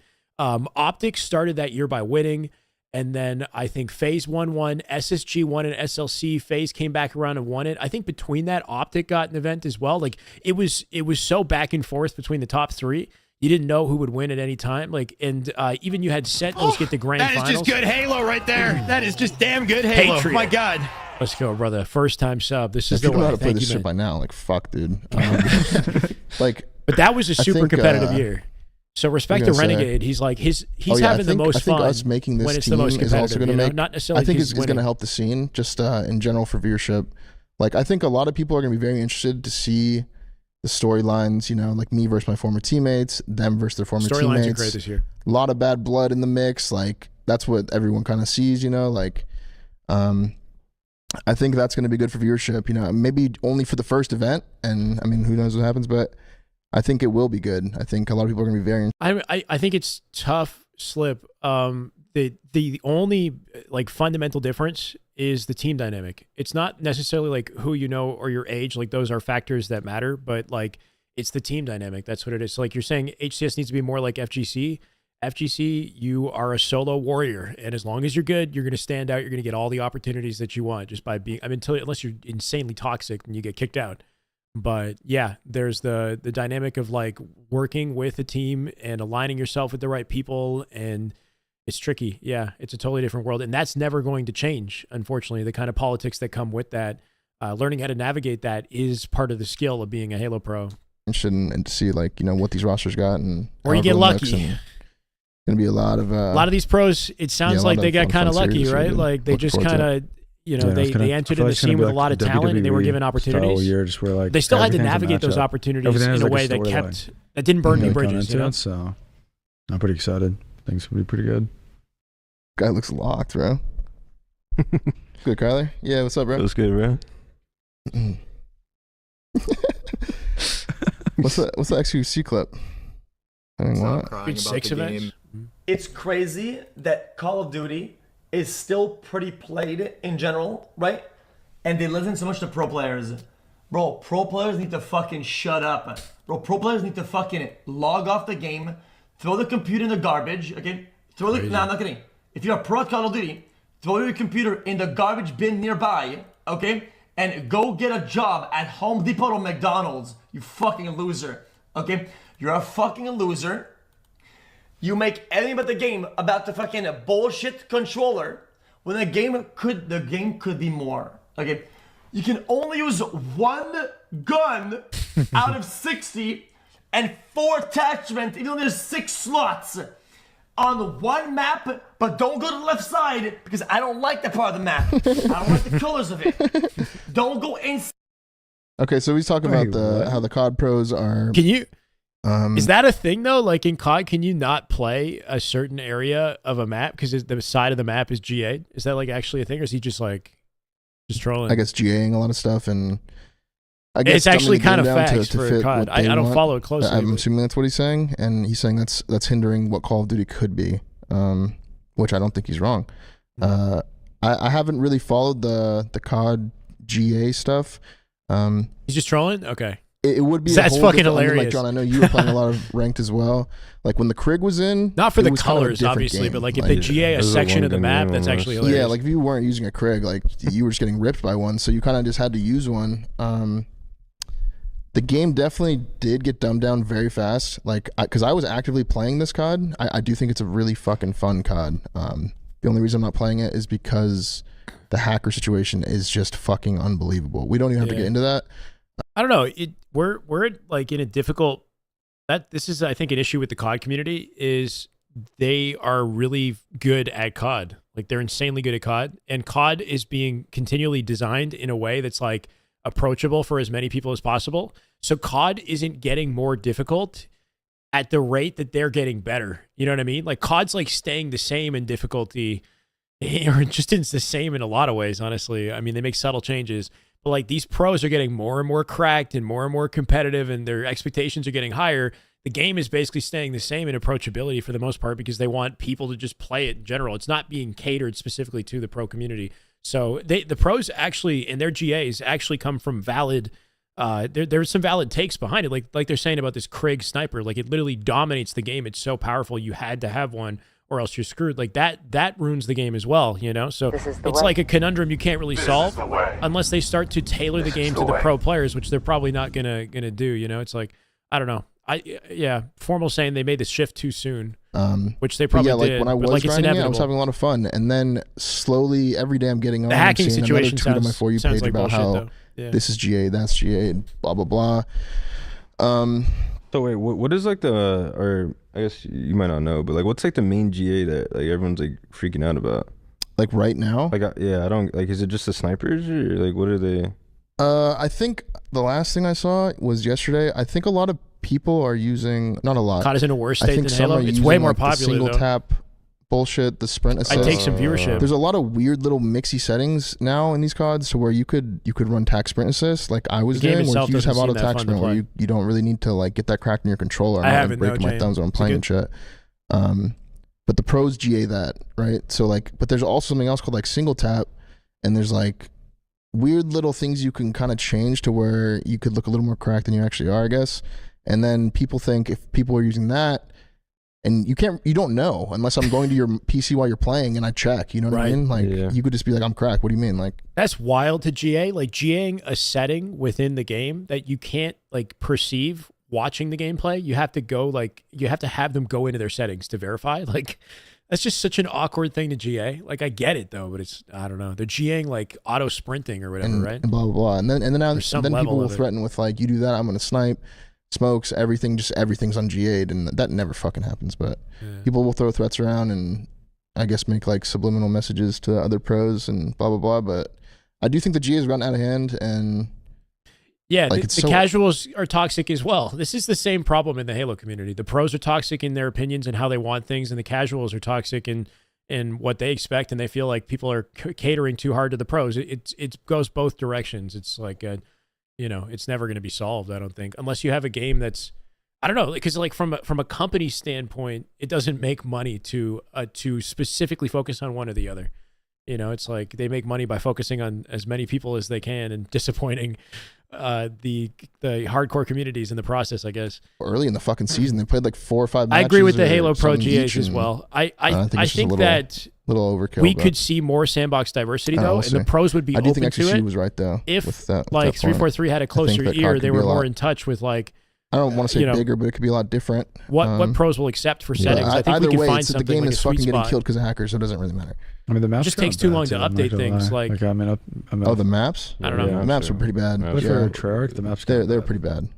Yeah, like Yeah, I mean, Skyline was like the only fun Settings one. in Gears 5, not yeah. even good competitively, but it was just like fun. Yeah, just like look cool. It was vibey. Like you were at like some guy's mansion and shit, but like every like Vault was so fucking boring. Holy fuck, dude. Protocol, like Dude, oh my Protocol god, is it's so so bad. bad, dude. Yeah, the maps actually are horrible. Right. They're really I mean, bad. what's that? What's that game that just died? But there hasn't been like a good game with maps in a while. X Defiant. They had to just shut it down. I think Cold War had some good like vibey maps. Like was it focused on competitive? with I don't know. I Moscow, feel like and that they brought Raid into it. They brought Standoff. was just a really Miami saturated was kind of industry. like shit, but it kind of looked cool. It was like a nightclub in Miami. Wait, no, Miami was not cool. The disrupted GA is kind of pointless. That's for X Defiant died. Like I don't really know a ton about that game. Was that like? It seemed like they worked really hard to stay in touch with like the core community that they were building the game for, but then failed to please the masses in comparison to all the other options that were available, and then they just didn't make any like. Well, I remember playing Cold War and just like having a. I don't play COD, so I can't right? chime in on this as much. No, like, that map was not cool. We didn't win Miami once the whole year, but it was like kind of vibey. But the whole year. Maps. Gentlemen's agreement. No, because we didn't play it because Seth got Goose the first time we played it against FaZe, and he vetoed it the rest of the year. He auto vetoed it the rest of the year. No, I just remember playing that because like I always play the CODs right when they first come out. I remember playing Miami and I couldn't even see like anything. Like because like the middle map was like the cars and stuff. You know what I'm talking about? Yeah, dude. Oh, like, people would just be like, people would just be like sitting there like looking through the glass and I can't even see them. They're just like killing me. Like I don't even know where I'm dying from. Just raging. Yeah, dude. Fuck. I don't even remember the other maps in that game, but yeah, Cold War. Oh yeah, Checkmate was like the plain one. Garrison, yeah, okay, it's coming back to me. Pretty good. Garrison's pretty good. Oh yeah, the Express. Like the thing is though, it's like Treyarch can bring back like a lot of maps from past. They should do like CODs, a BO4 map pack or something. I mean, bro, I feel like they should just like every video game nowadays can't make a good map. I don't know like why it's so hard. Like every game should just use the best maps like from its entirety like series. I mean, I wish it was simple to port old maps. Do we want to be playing the same maps over and over and over again, though? Because I feel like that's an issue, too, is like just constantly recycling the same old maps. Like we saw that with, like, it happens in Gears of War, but the maps are like a main staple. It happens in every game. The Pit in Halo, we're still playing the Pit, but the Pit is like still good. Gridlock in Gears of War, we're still, people are still playing that. It's tricky. And I think part of the reason why maps are not good today is because developers have this like need to consistently innovate and to make something that is like expressive in with their abilities. It's being made almost for like the developer and their want to be kind of creative. I don't know if that's like a narrow take, but like they want to do something different than what's been done in the past. So they try to make this bold new map, but then it doesn't fit the gameplay to a T like some of the older places did. Like Halo should. CS has been doing it for 22 years, and that the greatest works. maps from the entire series, and just call yeah, like what can it hurt? Like CS is a good example of like if it ain't broke, don't fix it. They're the best example of that for sure. Like 100 times. I don't know if they think like people will get sick of the maps and it'll kind of taint like the love for. I don't know. I think the key is you have to have a mix. Like every game should have older maps, but you can't let that substitute new innovations, because I think there should still be new innovation and something new and exciting to jump on. And hopefully they land on a couple bangers. Like even with Infinite, it's like none of their maps are like S tier, but I still like Live Fire. Like I still like Recharge, but like I really don't know. You got to have a healthy mix, because a lot of the new maps just the past couple of years have just been really bad. Yeah, like really bad. I don't know what type of like play they're going for. Yeah, I mean, 343 has horrible maps too. Yeah. Like, I mean, I don't know what we've been playing for the past couple of years, but bro, Street. The fact that we're still playing Streets. Streets kind of like it's like Miami. Streets is like it's like a little part of Miami. Like we're in there. No, it's like the middle part. Like it's just we're in there, bro. The cars. Like. Yeah, we're in there. Like Live Fire. What else is there? Yeah, I mean the maps in Halo. Recharge, yeah, dude. I miss Vito the maps are fucking bad in Halo too. Yeah, they should. I think they should just wipe. Vito also has you like playing the same stuff a lot. Let's just get a whole new. But I guess it also shows you what's good. Like those 4-trip tourneys too. Like I mean, we also chanced one. Yeah, the 4-trip. They're actually pretty good too. So like, what are those? It's just like straight. It's just some like tweakers like just make some god maps, like literal god maps. I think they're actually like really good. Like there's like there's a few that like I genuinely think should be in the HS. Yeah, there's like 3 to 4, 4 to 5 maps. There's a guillotine map. You know what I'm talking about? Yeah, the French map. Yeah. No, it's like the church one. Yeah, that's the French one. Yeah. Yeah, the French that one's super good. There's like one where like there's like a mine shaft. There's like 3 buildings. Mine shaft. I don't know what it's called. You know what I'm talking about? We played in the last one. We lost. Wait, it's like a blue building and like green building. Like there's like tall buildings. Anthracite. He's talking about Anthracite. Whatever. That one's pretty good. I don't know the name of that. So like, is it run by the HCS? No, it's just random like. It's like an LBT forgers, thing, yeah. like. It's just random forgers. No, it's run by Forge Hub, but I think like they just do it themselves. Oh, that's cool. Yeah. Big ups to Forge Hub. I think is it Warholic? I think who's like the main guy who's running it. They put down $5,000 for each one of these tourneys, like pure passion. $5,000. Like I don't know if somebody's just got some deep pockets or something, but like that's better incentive to play than the HCS off-season tournaments or like any like I don't know. It's just respect, you know, that you've got somebody in the community or a team of people in the community putting down $5,000 and having people try out these new maps. But Anthracite is cool. It doesn't feel like Halo. Like to me, like the map looks like it doesn't look like a Halo map. Does that make sense? And there's a ton of verticality, like an awkward degree of verticality. No, they're actually they really care. good. Like but it's unique. They care. Like Oh, that's cool. And it could work for like an oddball. Like No, there are maps within that Forge Hub set that would work nicely for like an oddball Strongholds game type where we need new maps. I don't know, COD, Halo, anything. Like I just don't enjoy any map at all. Have you guys played Marvel Rivals at all? I like that Remnant map. No, I'm big into those. Yeah, I've been 18's playing pretty a fuck cool ton too. of that shit. But the maps are, I mean, dude, the maps are great in Marvel Rivals. Like they're all like vibey, like they're all like fun in their own little weird way. Like I don't know that game. I can't lie, that game. It's like I mean, it's a copy and paste of Overwatch, right? But it's just weird because everyone's kind of just okay with it being a copy and paste of Overwatch, and no one really cares. They've tried to bring and, H5 like, there's maps Marvel characters, so you can Infinite. like they're not connect exactly with that bangers. through like your favorite characters because everyone has like favorite fucking Marvel characters and stuff. It's just I don't know. I'm kind of surprised how like successful it's been, and it's retaining all their population. I mean, I recommend playing it. It's fun as fuck. Do you play on controller? Marvel Rivals Yeah, you can. I was trying now. It's good on controller too. Like you could still be like good. Yeah, it has aim assist. Like it's not too strong, but it has aim assist. And you know, there's people on top 500 that are on controller, I think. Okay. Wait, is it like fair? Is it like even controller and mouse keyboard? Or does like one have an advantage? No, I would say. I mean, there's like a legit console. There's a console leaderboard as well. Like some people play only console on it. But if you're gonna play PC, you might as well just fucking play mouse. Apparently he's top 5. Yeah, like bad. Dude, that's crazy. I mean, no. I'm not gonna say there's no hackers. Of course, I think I've ran into one. Of course, bro. But and I've seen other clips of people getting hacked on. I don't remember, but I don't even know if he was hacking for sure. Like it could have just been cracked. But the fact I can get on COD and play that game for 8 hours and run into a hacker top 5 in Marvel Rivals every game. Apparently, that's what he's talking about. And just still just power through it and try to vibe with chat and just like try to just really dig deep and just power through a good stream. By the end of it, I'm just like, God, man. But then I can play Marvel Rivals for fucking 14 hours and not run into a single cheater the whole time. It's just kind of insane. How is that, man? Like, I mean, I'll just kudos off to fucking. Everything he's saying sounds like fairyland, bro. It's like he's saying the maps are actually good, no cheaters. Like they got the ranking system dialed in. Like everything just it's like what? I don't even know. Like who this makes is the game. foreign Who language makes to Marvel me, Rivals? bro. What is it's this? like a Chinese company, right?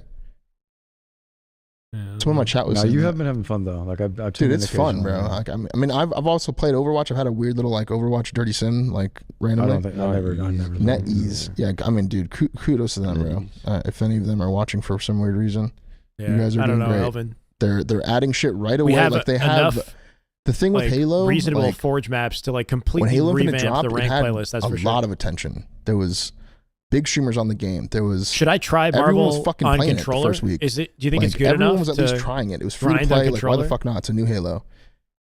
And then they just didn't add anything. They just didn't hold any attention when they had it. Like it's a huge fuck up. It's one of the things I always have been mad at 343 about.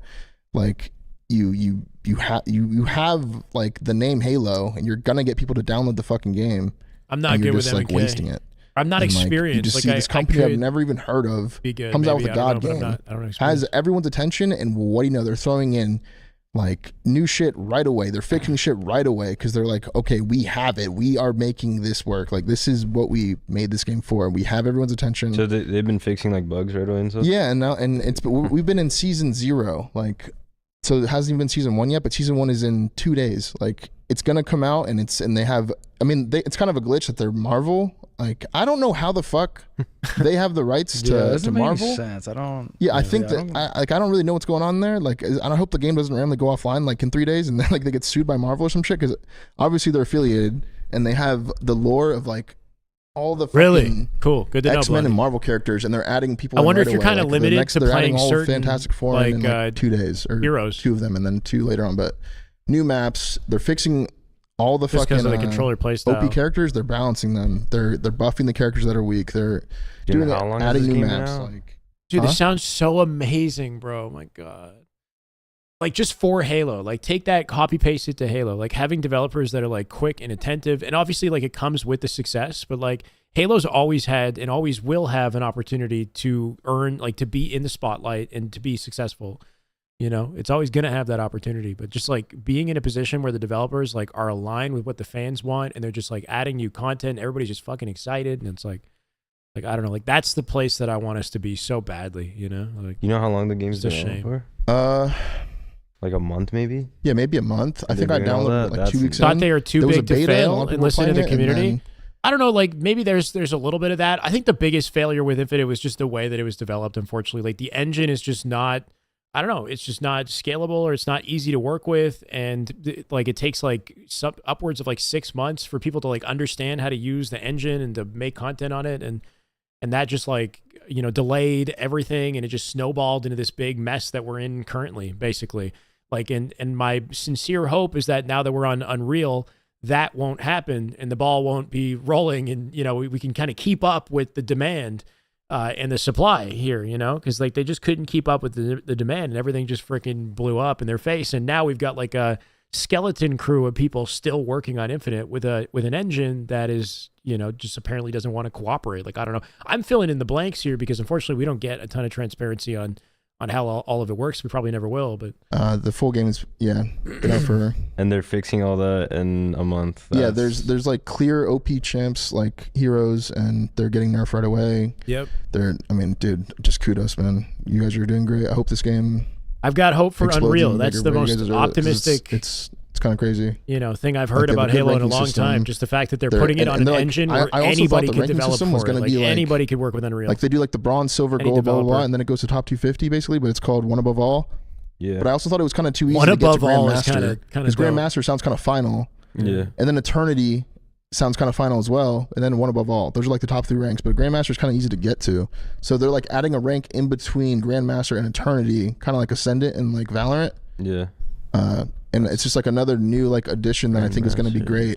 Like, are you what rank are you? I'm Eternity technically, but what does the last one say? One Above All. One Above All. Yeah. One Above All. Yeah, it's kind of sick. That's kind of dope. That's not the right graphic, but it is. I mean, can you try to find the new God of graphic the Marvel universe about the rank? Go to How many people are in the One Above All? That's a division, right? It's not just like one guy. That would be wild. It's like 250 people Leaks on Twitter. Every time I watch this game, it's just so trolly. So sick, man. Like someone's playing as like the Hawk or some shit. They've got like a proper ranking system, and they're like adding and tweaking it as they go. Top 500. I was like, top Spider-Man. Top one would be insane. I was like, wait, there's probably so much dope in being Spider-Man. Bro, I'm telling you, this game is insane. Bro, you can play as Spider-Man, and you literally are Spider-Man. Everything you think you can do with Spider-Man, you can do. You can web onto anything. You can web people, like, and just hang out on the wall and shit. Like I said, it is like it's insane. Like. Dude, this game is crazy. It makes sense why it has everyone's attention. No, if they have Thor, I'll play. If they have Thor, I'll get on and play. Huh? They don't have Thor? Thor, I'll play. Thor's in it already, bro. He's God, like, yes, he's bro. in? He's the God of thunder, bro. He's in, bro. He's there. Wait, which one is he? It's in a wait, is that Groot at the bottom? Is that Groot? Yes, bro. He's one of my mains. He's just like, I'm Groot. That's all his voice line is I'm Groot the whole time. And then when he ults, it's just a really angry I'm Groot. Wait, does Doctor Strange you like change time? Bro. Good. I feel like that's broken. I'm not gonna lie, the tech that they put in this game with Doctor Strange's portal, can you look up a video real quick? I feel like it's like insane that this is like in a video game. Because you know, like the sling ring thing that he does, yeah, like slow times out. Yeah, like no, but like the thing where he can teleport, like he like opens up a thing to like a random place. Yeah, that's in the game, and like you can portal to anywhere on the map, and like it's not seamless. Like sometimes your frames will drop when you're going through the portal, but the fact that you can just portal from one spot of the map. Splitgate. Huh? It's like Splitgate. Oh yeah. Oh fuck. Never mind. It is Splitgate. Yeah, maybe I just never played Splitgate. Wait, fuck. so who's the most broken character in the game? Hella. My main. His main? But she gets banned in every single game, so you never get to really get to play her. Oh wait, you get there's like a ban. Is there a yeah, once you get to diamond, you see that's another thing. Like there's each team gets 2 bans, so there's 4 characters that are banned every game. And in pro play, there's 2 bans. Kind of convincing me to protect, give it a shot. So they get to save. Like there's like, dude, it's the pro play shit's turn. I haven't really even like watched it that much, but they should curious have like about pro FPS play. with this. Like I don't know how they make that work. Like Spider-Man, like shooting a gun, but like that'd be like pretty. They don't have Or Deadpool. he's, like, That's shooting crazy. webs out of a gun or something. That'd be pretty. Definitely cool. gotta add 'em. I just never got into like these type of games, like an and Overwatch game. it is crazy too because it's a third-person shooter, but like it doesn't feel like it when you're playing. Like I've never really thought about it as a I don't know, a 3PS whatever, third-person shooter. No, like, I don't. That's sweaty. Yeah, that's his like ult right there. He just stops time and like stuns you. Like this game is sick, dude. I can't lie. It's really fun. I'm about to give that a try. They're and like I said, the main point is just the fact that they're striking. What's the thing? They're striking the iron while it's hot.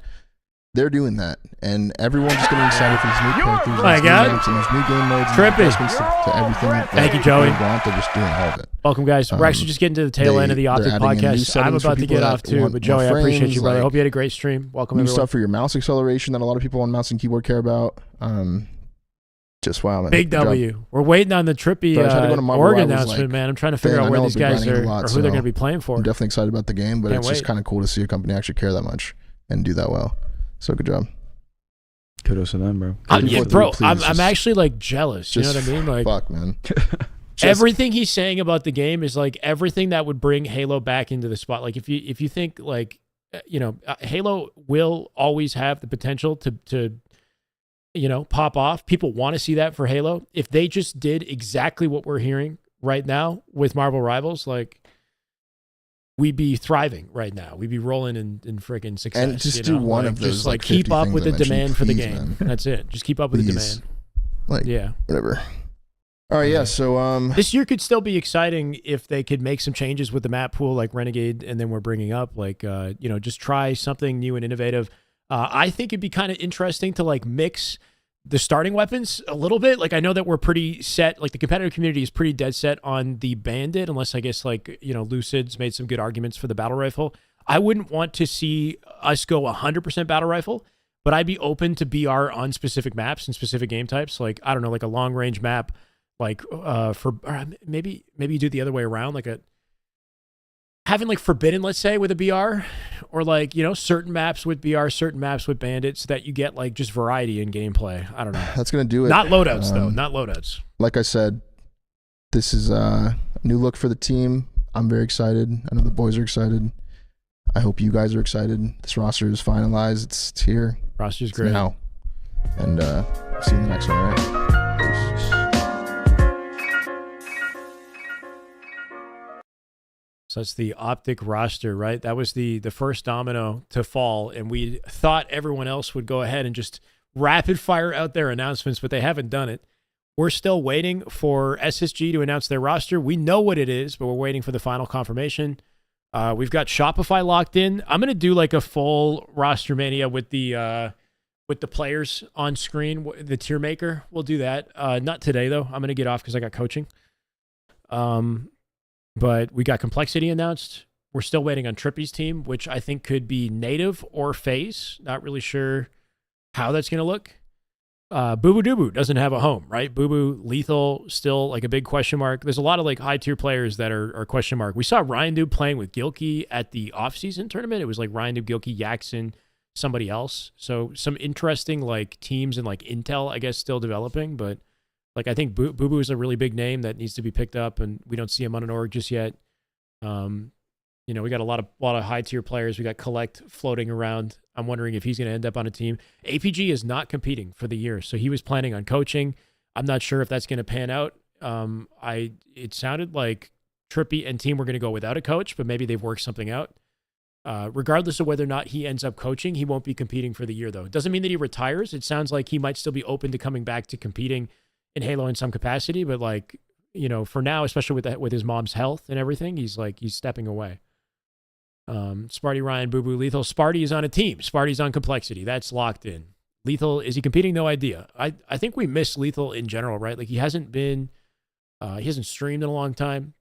You could tell like just it's not morale necessarily, but like the love for Infinite isn't there in the way that I felt like it's been for like other Halos where like people get excited to get on and stream.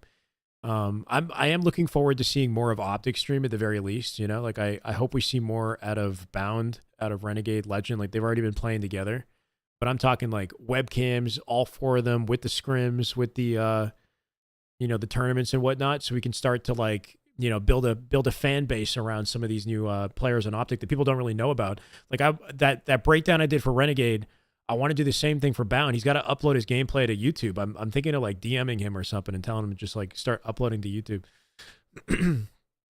Passion for Halo isn't there for him. That's the vibe that I get from Lethal. That like, is that what you like? I don't know if you're talking about Lethal Rebels, but like it seems like the passion to just like get on and stream and play and you know do what he did like with Halo 5, because there was a stint where he used to stream a lot of Halo 5 and I enjoyed watching that personally. So it's like, I don't know. I just wonder if like he's probably just not interested in Infinite like he was, you know, back when he used to stream. Sparty breakdown is a good idea as well. I think it'd be cool if I can try to time stuff with an announcement. So like SSG announce Lucid, and then I find a Lucid gameplay and we do like a Lucid breakdown or something like that. He streamed MCC. Okay, cool. Did I think your evidence was concrete with the 2K views and over? I have no idea, Luke. Which video are we talking about? That SR squad watching Cycle and Last Shot together was so fun. Dude, they're nasty. Like, this is their year, I think, as well, right? Like, not enough people are talking about Cycle and Last Shot. Last Shot just posted a video where he got over 100 kills. He beat his, like, kill record. He's playing on, like, a Smurf. And it's a 26-minute video, so I don't think I can... That's the thing about these breakdowns, too, is I want to break down something that's, like, no longer than, like, 8 minutes, ideally, you know? So the video's not crazy long. But he gets well over 100 kills in a recharge game, and I feel like there's got to be some content in there somewhere. Gunny, I think, is still an FA, yeah. Thank you, Macho. We're about to get off, even though I appreciate Joey for giving me the raid. I just wanted to do a quick one today, and then we're going to go do some coaching. I was hoping to like weigh in on Gunny's video that he made and do a better job of like communicating what I had in my mind when I listened to it. But I felt like, I don't know. I feel like I didn't really do the greatest job. I think ultimately though, we're all kind of in the same position where like the monster cheating stuff sucks, you know, and we deserve transparency. I think especially the competitors deserve the transparency the most though. You know what I mean? Like somebody like Gunplexion who's in the trenches needs to know what's up. These guys need to be getting paid for their events. It's been 6 months. It's just, you know, it's really disheartening. It's like when you're a Halo fan, you love the franchise, you want to see it thrive, and you just see so many things happening that like, just like, I don't know, just disincentivize people from ever investing in the game. It's hard to see that, man. It's really hard to see that. And then you see like how good it could be with Marvel Rivals, especially, you know, like Marvel, like Rivals, they're doing everything right. And like Halo could be that, you know, it feels like in an instant. But you know, maybe with the next one, I don't know. Lethal backed R2 heavy saying he wasn't cheating. Turns out R2 did the router thing and Lethal hasn't streamed since. That's not connected at all, Hasty. I don't think that's connected at all with the R2 thing. Royal 2 has a really entertaining interview with Eli Mikowski and he briefly talks about the whole geofilter thing as well. I would listen to that and hear it from Royal 2 himself. I thought that interview was actually really entertaining. So many cheaters in the esport world that it's just so much less incentive to not be part of that movement. Yeah, I don't know. I don't want to go down the rabbit hole of like, you know, trying to accuse other pros in like the top 16 or like who's cheating, who's not, you know what I mean? Like, I'm going to let somebody else do that work like yourself, Luke. And then if it like goes viral like Monster did, then I'll weigh in and I'll, you know, do my best to like navigate things. But that's not the content that I like to make. You know what I mean? Like, it's like, I'm not here for drama. We make Halo educational content if we can, or we're weighing in on the esport, the Rostermania, talking about the teams, the storylines, right? Like we got a lot of exciting stuff to look forward to. Okay. I'm gonna raid somebody. And using the cheating stuff. The like verdict is that he was cheating because he's been banned. But we don't have any transparency from HCS on like the ban and you know, like what information was sent their way, the investigation, etc. So it would be nice if we got transparency, but just make the assumption that he's a cheater is basically the mindset that we have to have right now, is that he was cheating. The pros are very convinced that he was, so I'm just going to go with that, especially listening to this podcast with Pound and Renegade in them. Like they're saying this guy needs to be locked up. Like they are, you know, 1000% convinced. So that, you know, is enough for me, even though I would love to see like definitive evidence of gameplay. Like, you know, I'm just going to go with it. Get them cheaters. Hi, Rachel. Yeah. So we're going to, yeah, we could raid Frosty. That's actually not a bad idea. What if we raid like a small streamer? Because I know you're going to go to Frosty anyway.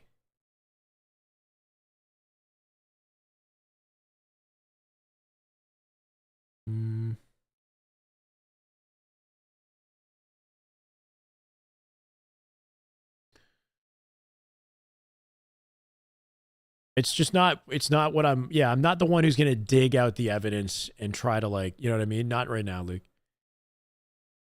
Aimbotted you in an MM game. You didn't know it was him. Who? The, like Ritual, the Smurf? Frosty's about to get off. Yeah, we could raid Piggy, sure.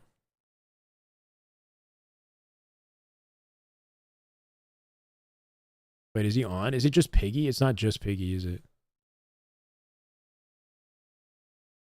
You guys are going to have to give me the actual gamer tag.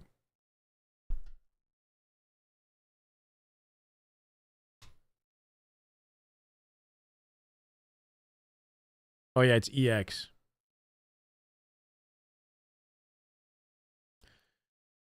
Piggy is a player for Dark Inside. Pretty cracked team. They went really far in the last Open Series tournament. They got top 4, I believe. They upset the teams that like the big deal teams they upset, and then they got beat by a team called Lies, which was like the team that I think they should have beat, which is interesting. But Lies played really well too. Anyway, go give Piggy some love, guys. 134 is a big raid. Let's go give him some love. You guys don't follow him. He's a very talented player, and let's put some spotlight on some talented Halo players. Thank you guys for hanging out. We'll be back again soon. Definitely Sunday.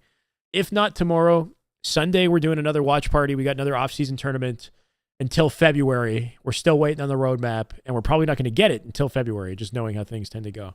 So be patient, guys. No, it's tricky. Anyway, have a good night. On the YouTube, 127, sending you nowhere to the, I don't know. I'm just logging off on you guys. Thank you, YouTube, for hanging out.